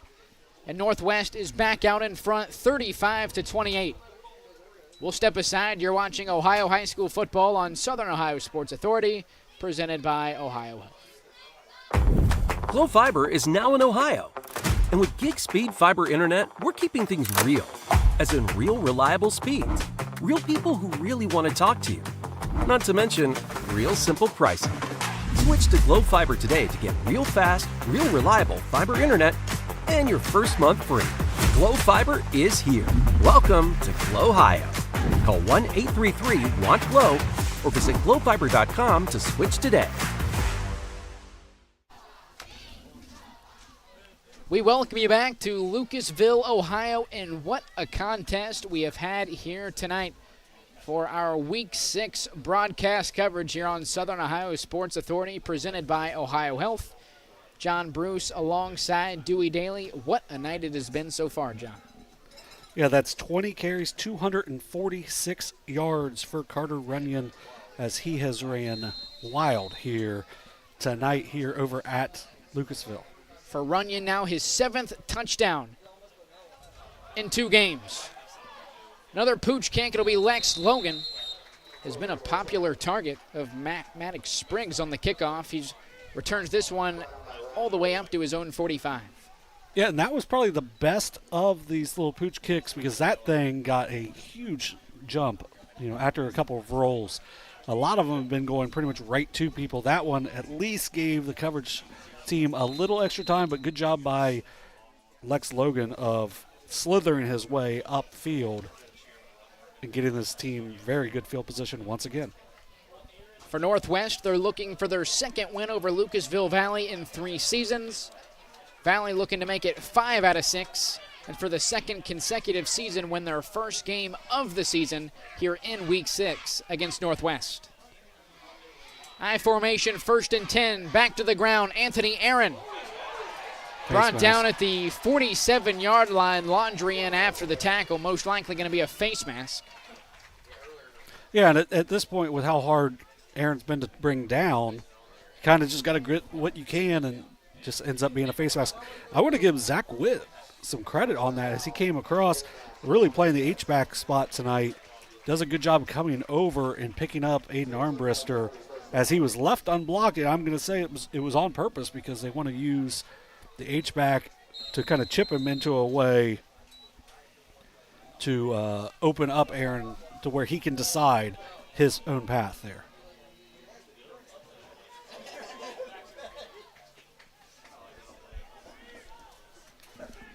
Penalty moves the Indians inside the Northwest 40-yard line. 1st and 10 out of the eye for Valley.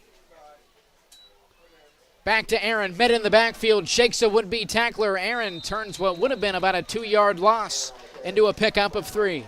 Yeah, nice job there by Aaron. Quickly moving. Saw some Devin Singletary doing that last night where it looked like he was going to get jumped into the backfield, just makes one quick sidestep and is able to make it a positive gain as that's going to end our 3rd quarter. 3 quarters down. 12 minutes to go here in Week 6.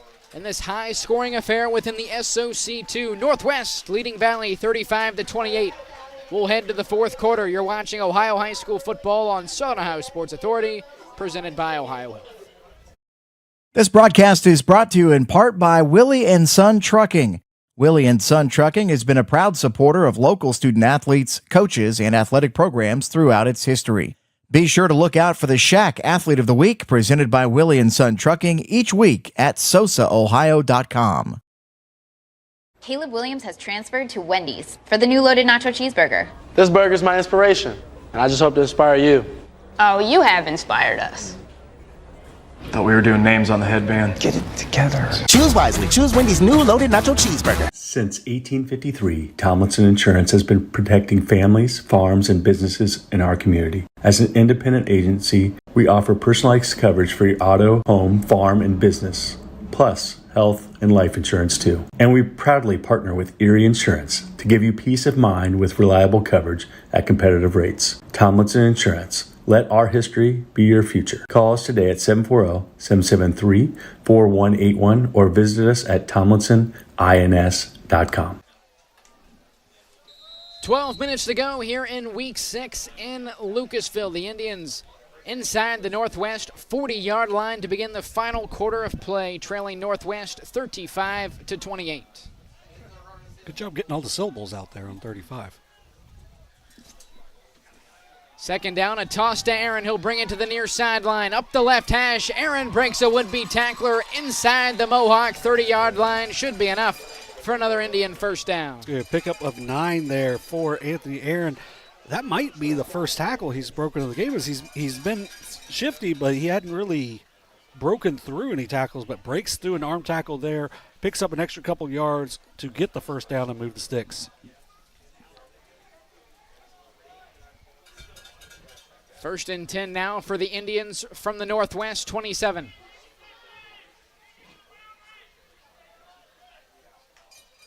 Three wide for the Indians, back to the ground. It's Aaron to the near side. Anthony Aaron shakes a would-be tackler and is forced out of bounds by Peyton Bell just outside of the Mohawk 15, a pickup of 12. Yeah, Anthony Aaron, we kind of talked at halftime off air about hey, they got to get Aaron the ball. This just appears to be the game plan. It was, we're going to open things up in the air in the first half, maybe get them a little more relaxed on the ground, and then we're going to ride Anthony Aaron. And they've done a great job, and he's done outstanding here in the second half, just gashing this Mohawk defense. Good news for Valley. Braxton Conaway back onto the field for the Indians. First and 10, a fumbled snap. Zach Witt on top of it in the backfield. It looks to be a loss of about 3 yards for Valley. You don't usually see a fumbled snap on, in the eye that goes that perfectly to someone. Usually it kind of falls in the feet, coming out too quick, just a massive mishandling there, but good job by Zach Witt, who really, he has had 2 catches, 25 yards on the day, but he's done a great job overall, without getting the ball a whole lot for the Indians. 4 wide for the Indians on second and long. 3 receivers bunched to the right side with Lex Logan singled up to the near sideline. Wattell rolling out to his right, a designed pass. Wattell down the near sideline. Guess who? Braxton Conaway with another catch tonight. Over 100 yards now for Conaway. Nice pass, good catch. Gets them down. It's going to be a 3rd and 2. Guessing 4 down territory, especially since you haven't gotten stops defensively this half at all. 3rd down, 2 yards to go for Valley. Indians need the Mohawk 6-yard line for a new set of downs. I formation with Zach Witt and Anthony Aaron. It'll be Aaron. He fumbles the snap and the ball is free. Aaron able to get back on top of it. But that'll be a loss of about 1 yard and bring up 4th and 4. Yeah, just the ball handling over the last 3 plays hasn't been that crisp, even before Wattell threw the pass on the last play. Wasn't the crispest, and now you got 4th and 3. We got 4 on the scoreboard, but I think it's about 3. Plenty of time on the play clock for the Indians. 4th and 4, Wattell rolling out to his right. Under pressure, firing to the end zone. Passes incomplete. intended for the sophomore Conaway, and that'll be a turnover on downs as Northwest takes over at their own 9. And that's a giant play, as we just mentioned. Northwest has been scoring at will here in the second half on all 3 of their possessions very quickly. Last 4 possessions going back to the end of the first half. This is a huge time for the Indians to have to step up defensively.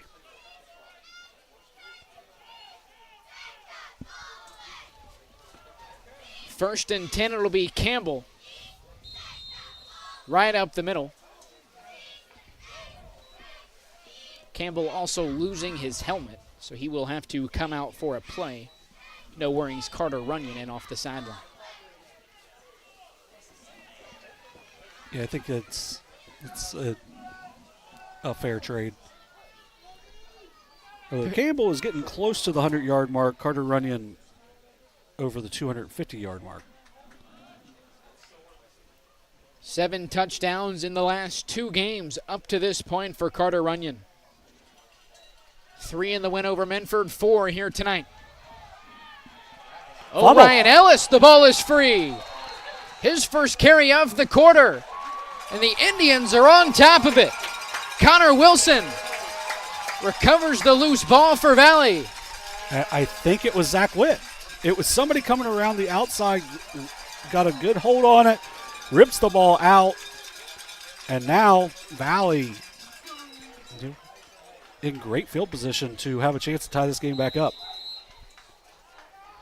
So after a turnover on downs, Zach Witt plays takeaway from Northwest. Orion Ellis and Connor Wilson jumps on top of it. First and 10 for the Indians on the plus 22. First turnover of the game for the Mohawks. Wattello handed off on first down. Here's Aaron with the lead blocker. Up the near sideline. Anthony Aaron inside the Mohawk 5. And our buddies from Gridiron Glory, one of them took a hard hit, got right back up. Nice work there by the cameraman on the outside. 19 yards for Anthony Aaron. Down to the 3. Goal to go for the Indians from the 3-yard line. Blake Lundy, a late sub in for Lex Logan. 8 on the play clock for Valley. A handoff, Aaron between the tackles at the goal line. He'll be marked just a bit shy. His entire upper body into the end zone, marked a foot shy. So it'll be second and goal from inside the 1 for Nolan Crabtree and the Valley Indians.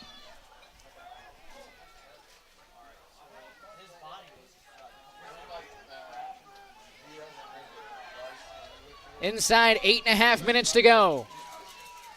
It'll be the brotherly shove, Aiden Wattell at the goal line, and he will be marked shy. No gain on the play for the Indians. Good effort coming from the far sideline in there.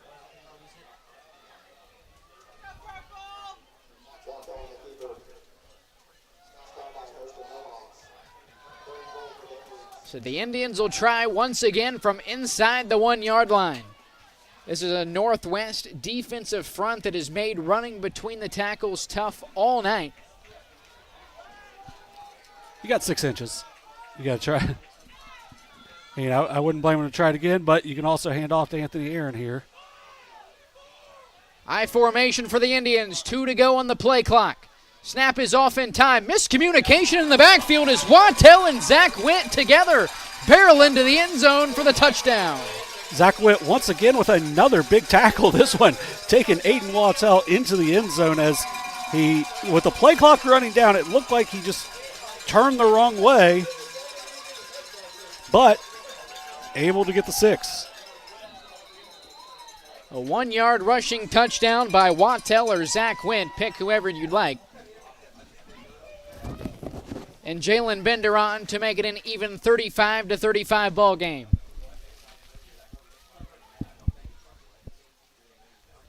Hold from Wattell is down as Bender splits the uprights for the 5th time tonight. Maddox Spriggs and Jalen Bender both a combined 10 for 10 on PATs tonight. And we're tied up at 35. We'll step aside. 7:28 to go here in the fourth. You're watching Ohio High School football on Southern Ohio Sports Authority, presented by Ohio Health. If there's not a Par-Mar store near you now, there will be soon. That's the slogan, and that's what we believe at Par-Mar stores. From groceries to gas and all the other stuff you need, Par-Mar has it. Download the Par-Mar app for even more savings, and don't forget the Par-Mar rewards card too. We also believe in being a big part of your community, so look for us at the ball game or wherever you are. Shop us today, like us on Facebook, Instagram, Twitter, and remember, if there's not a Par-Mar store near you now, there will be soon. 35-35 is our score. 7:28 left in regulation. A combined 70 points and what was a combined 13-point final from a season ago. A tale of two matchups between these two teams, crosstown rivals, if you will. Yeah, I don't think anyone envisioned this to be as high scoring as it has been, but it's been a really entertaining game so far. Two completely different styles of play as well. Bender on to boot it away for the Indians. 35-35 here in week 6. It will be Austin Smith on the return for Northwest. This time around, nowhere to go for the junior. Yeah, I think that was the envision of the original kickoff to start the second half, but Smith was able to spring it loose. That time he's only able to get up to the 20, so really the exact same place he probably would have been if that kick goes 3 yards deeper. I'm going to say the wind is blowing back that way because he's put it pretty comfortably in the end zone the last couple times, and that one was a couple yards short. A shootout through 3.5 quarters here in week 6. Northwest, 1st and 10 from their own 20. It'll be the senior tailback Carter Runyon. Nowhere to go as he's brought down to the backfield. It's the first time all game he's been brought down for a loss. So that one's going to be a loss of 2. Jehu Howard with a nice play. He's been really close to making 2 or 3 nice plays throughout the game, but makes the first big play there, gets the TFL for the freshman safety. And we mentioned Northwest being really young, but this Valley defense super young as well. Should be another good game next year. 2nd down. Now the other tailback, Colton Campbell, nowhere to go. Now it's the Valley defensive front that's making everything tough. Tristan Wood in on the stop for Valley. I think if you're Northwest here, you gotta go to Carter Runyon. It's 3rd and 12. Your one pass attempt was, or 3rd and 11. Your one pass attempt was very nearly intercepted. I mean, Runyon's last 2 carries, one was -2. The other one was 71 yards. Maybe he can bust it out, but maybe he also gets you 5 or 6 more yards, so your punt gives you a little easier time defensively. Northwest out in the spread. It'll be Jake Brown looking to throw. Brown out to his left. Brown will tuck it and run. He'll keep it himself. Needed the 30 for the new set of downs. And he will be marked at the 31-yard line. What a run from the junior quarterback, Jake Brown. 1st down, Northwest. Yeah, only his 2nd carry of the game. His first one picked up 9 was a score. That one, he does a great job. Just a ball fake. And that was the first time they've shown that formation. Valley looked a little confused on it. Great job there by the junior Brown. Northwest right back to the wing tee with Colton Campbell. Campbell brought down at the line of scrimmage by Tristan Wood. Yeah, Tristan Wood with a big hit there. Only a gain of 1. So a little bit, tough again. But that's such a big first down for Northwest because that gives you more room. Obviously, you keep the ball. But we've talked about him all game. With Maddox Spriggs, a good kicker, you just got to get to a certain yard line if you're Northwest. Toss to Runyon. Up the left hash. Runyon dragging defenders all the way up to the 41-yard line, extremely close to the new set of downs, and they will give it to him. And now he's over 250 yards. He was down to 242, up to 251 now. I mean, he carried a defender with him for about 6 yards there. Blake Lundy hit him pretty early on, and he wasn't able to get him down or even mess up his footwork at all. Nice run there by Carter Runyon. 1st and 10 from their own 41. Right back to Runyon, who's met at the line of scrimmage and dropped. We're now under 5 minutes to go here in the 4th. John, how about the tailbacks? Not only here tonight, but in the SOC too. Yeah, this league is it's a lot of football-rich history and some talent anyway, but we've seen some really good tailbacks, a lot of good players coming back, but we've also seen some really good seniors like Carter Runyon. Colton Campbell's been really good. Gabe McNeil, who we haven't seen tonight for injury reasons, has had a great career and a great season up to this point. On 2nd down, it's back to Runyon, who barrels his way across the 45-yard line, marked down at the 47. Yeah, another pickup of 5 there for Runyon. You look to throughout the conference, you go down to Portsmouth West. We talk a lot about Mason Parker and the emergence of Anthony Bishop in that backfield. A big game for the sophomore last week. Right, and then that's, without mentioning what Wheelersburg has, as obviously they seem to be figuring out some stuff as they battled Harvest Prep. I haven't seen a final, but 6-6 going into the 4th there. 3rd and 4, I formation, a toss to Runyon with 2 lead blockers. Runyon looking for the edge. He has it, and the 1st down, forced out of bounds by Zach Witt. 1st down, Mohawks. Yeah, your first tackler's not going to get him down. We've seen that throughout the night. Bust through a tackle near the line of scrimmage. It looked like they had him strung out, but breaks through one and then breaks another tackle to pick up, I believe, 6 yards on the play. Needed 4, gets 6. And you look to some of the tailbacks that graduated a season ago. Jeffrey Pika down at Minford, Jace Hurd at Waverly. It's a conference that has been seasoned with tailbacks.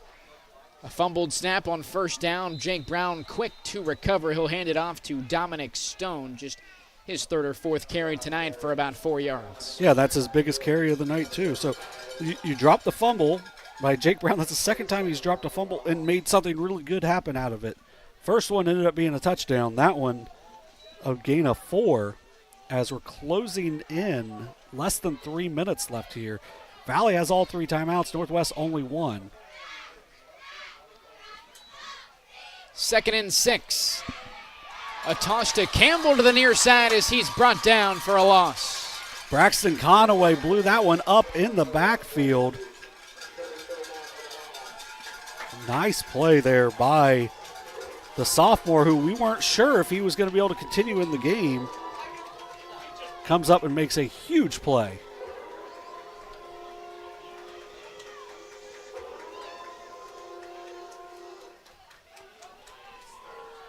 Closing in, 2 minutes left to play here. 3rd and 6 for Northwest. It'll be Runyon to the left side. Runyon barreling forward.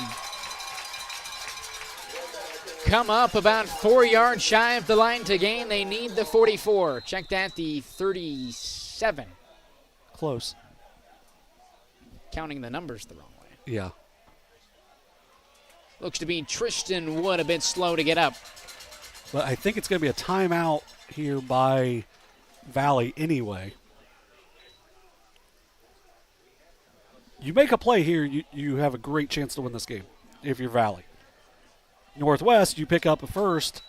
You still got a good ways to go to get into field goal range, but it's less likely Valley's going to get the ball back.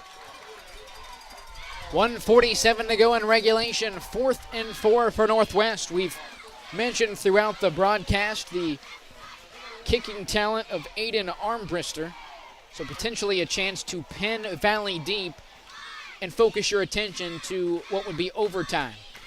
I can't see that. Like, if you're the way Northwest has ran this game, you're picking up, you're getting turnover on downs here, John. 1:47, 2 timeouts. Jalen Bender on the other side in a tied-up ball game. Oh, I completely agree. I just think with the way Northwest has been able to run the ball, I don't see any way they punt here. but you might be able to hard count here as well. I formation for the Mohawks. It'll be a toss to Runyon up the right hash. Runyon will not get there, and the ball is out. Out to the 30-yard line. They're going to say he's down, but he's a yard short anyway. Nick Queen fumbling the loose ball. It looks like Runyon will be marked shy of the line to gain. Zach Witt, once again, comes up and makes a huge play. Runyon tries to stretch it out, but he's going to be a yard short. Runyon needed the 37. He's marked at the 38. A turnover on downs, a minute 41, and 2 timeouts for Lucasville Valley to potentially secure their first win of the season. And I'm going to be honest, with the way Carter Runyon's going off the field right now, I'm probably going to use a timeout right now if I'm Coach Crabtree for Northwest. I forgot they're both Coach Crabtree. Just because he's been your best player, he looks gassed, but you need him on the field. Runyon, one of the key inside linebackers for this Northwest defense.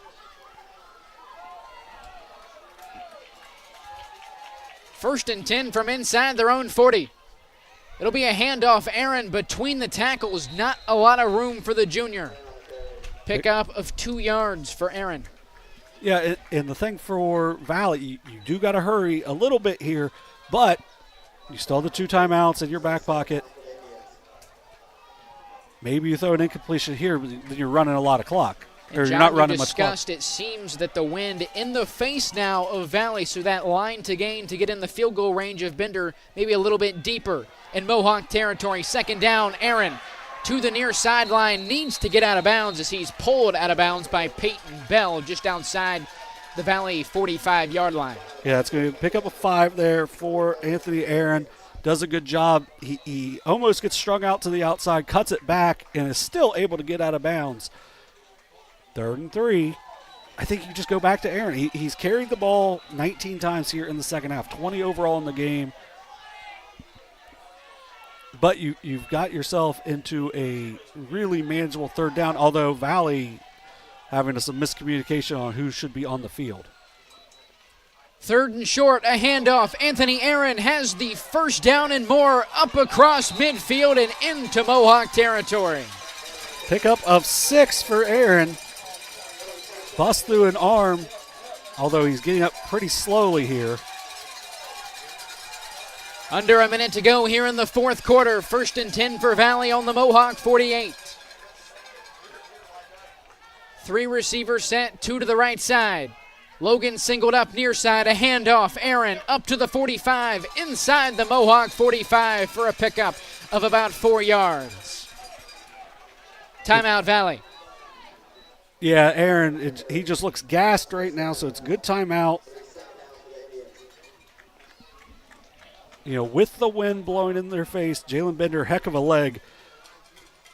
He can get the ball up through the wind, possibly, but at the same time, you want to make sure, even though he's hit from 43 this year, I think you still want to get, to the 15 if you can, to where you don't push it too far back.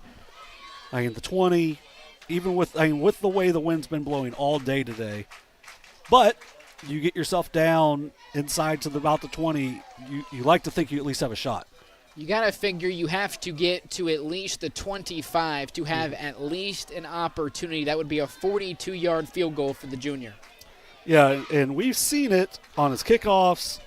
He's got the leg, but at the same time, it's a big pressure kick.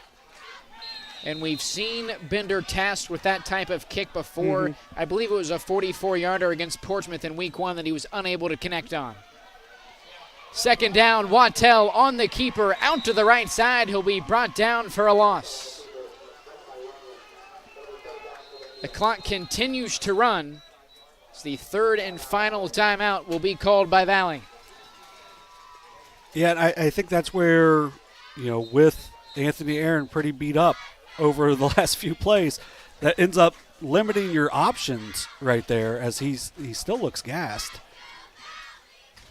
147 yards on the game, almost all of that coming in the second half. And he's unable to go right now as he's going around the sideline, looks like he's trying to go. But 30 seconds left. I think you got to throw here. You got to try to hit with Braxton Conaway. You don't pick up the first. Just make sure you don't turn it over. That's the biggest thing. If you don't pick up the first, you can take your time. Maybe you just try to get one last play for a Hail Mary, but so it'll be 3rd down and 7 from the Mohawk 45-yard line. 4 receiver set. Witt in the backfield alongside Wattell. Wattell out to his left, looking to throw. Wattell firing to the near sideline for Blake Lundy. It's incomplete, but a flag down. It's a bad call. It's a great play by Jake Brown. That's a bad call. But a well-thrown ball to where really his guy's the only one that can go up and get it. Now the positive in this situation for Northwest, not a spot foul. This will add 15 from the previous spot. So that'll push Valley only up to the 30-yard line. So you would figure still 5, 6, 7, 8 yards still needed for Jalen Bender to comfortably kick one here. Yeah, and you know the big thing, no timeouts left for Valley. But with 23 seconds left, you can if you get a gain of 4 or 5, you can go up and clock it, and you got plenty of time. So you have the whole playbook here as long as your team keeps their head and is able to get to the line quickly. On 1st down, Wattell out to his left, finds Logan downfield. He's forced out of bounds just outside the 20-yard line. Pickup of 9 yards. Only the second catch of the game for Lex Logan, but does a good job. Now you're in, I feel like you're pretty good in the field position, so maybe you go to the middle. You figure out where you want to go on this. But you can also pick up some more yardage because 19 seconds left is a whole lot of time, especially if you get to the line quickly.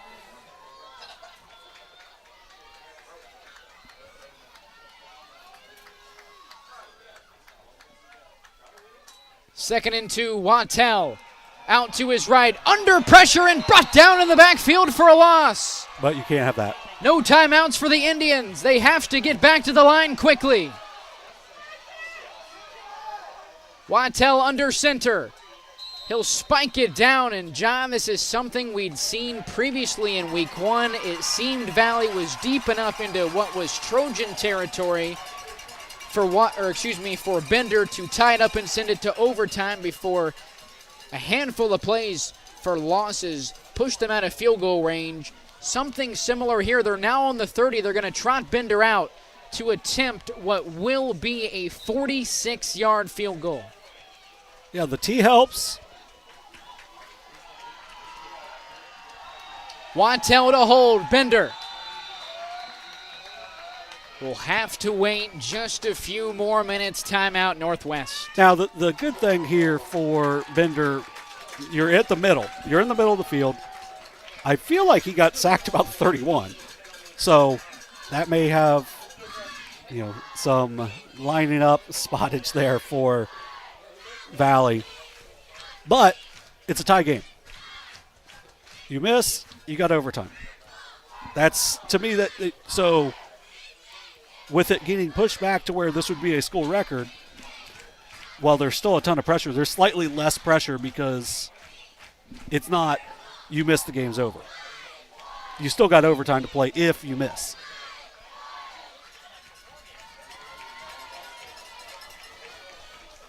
So here we go, Jalen Bender.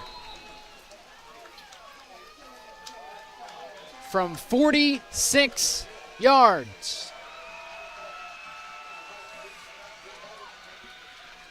Wattell to hold.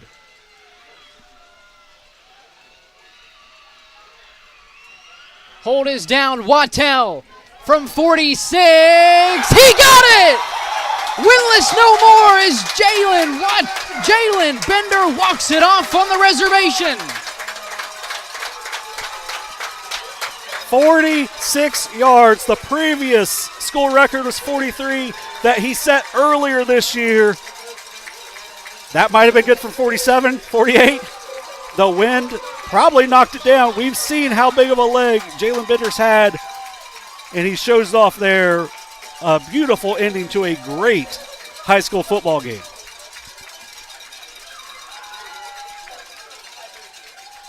Jalen Bender walks it off from 46 yards.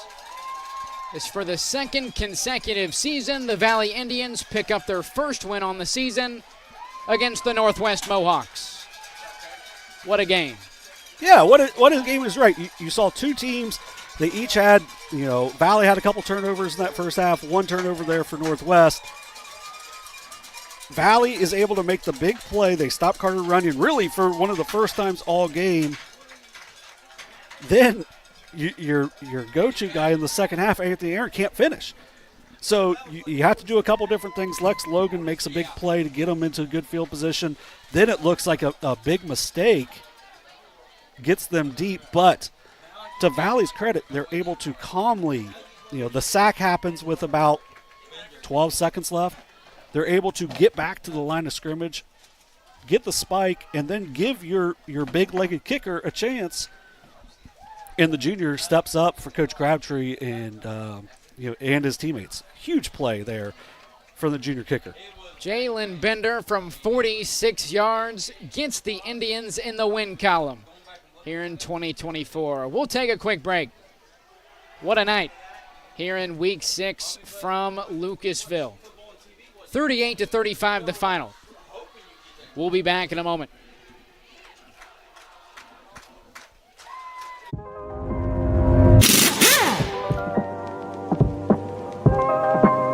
Hey, Mike Glockner here from the Glockner family of dealerships. Want to talk to you about our express service that we offer at every Glockner location. Did you know that you don't need an appointment if you need a routine service done to your vehicle? All you have to do is show up. No appointment necessary. Stop by and let us serve you at any Glockner location today.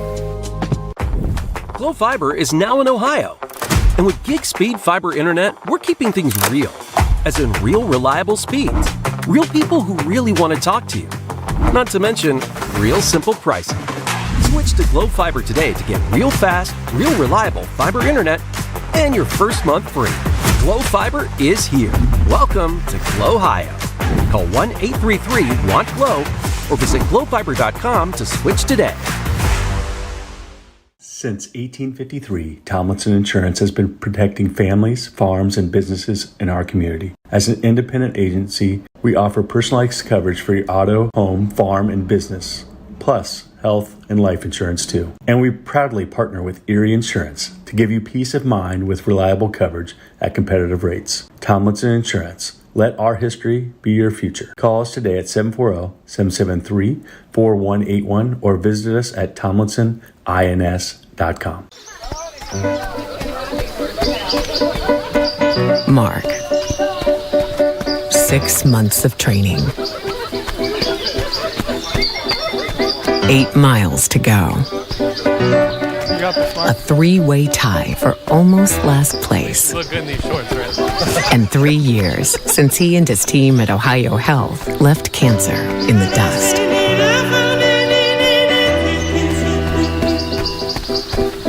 If there's not a Parmar store near you now, there will be soon.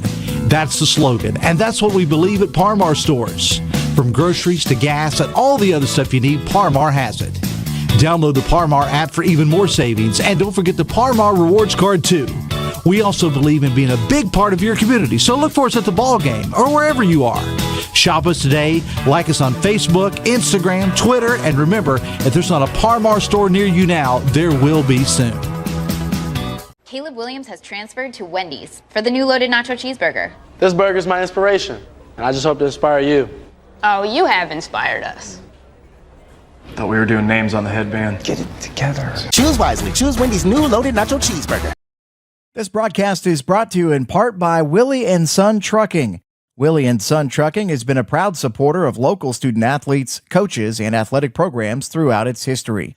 Be sure to look out for the Shack Athlete of the Week presented by Willie and Son Trucking each week at sosaohio.com. 38-35 here in Week 6. 73 combined points, John. That is 60 more than they combined for a season ago. It's the tale of two matchups. Valley, for the 5th time in 6 seasons, out on top over Northwest. Yeah, and they earned it. They played every second of this. In the first half, they scored with no time left. Second half, they scored with no time left. So, as we said, got to play to the very last second. Valley just makes one more play. And, you know, it was two teams that absolutely battled. And that's what a rivalry game should be. And when you're the only game in town, that also should be the game that it should be.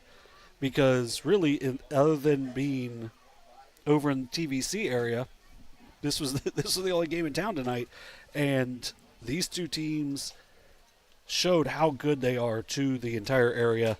Carter Runyon, you can't say enough about him. 27 carries, 270 yards, 4 touchdowns, recovered a fumble, just did a little bit of everything for Northwest. Colton Campbell had 25 carries, 77 yards.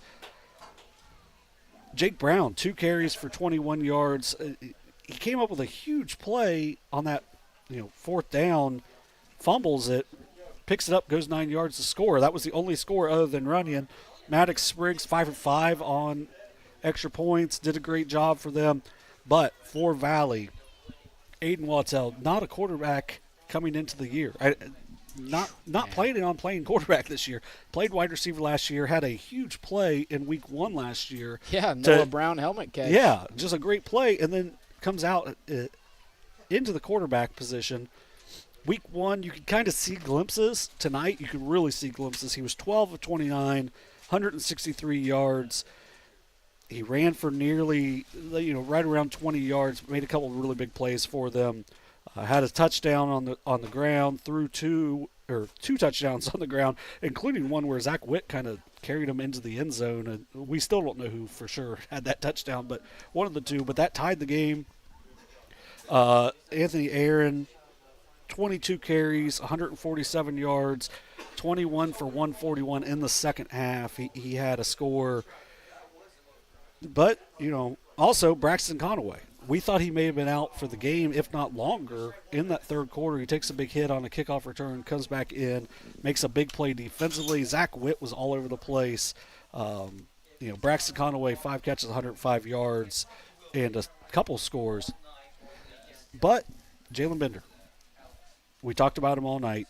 Four touchbacks, 5 for 5 on extra points, and then 46-yard field goal with no time left to win it.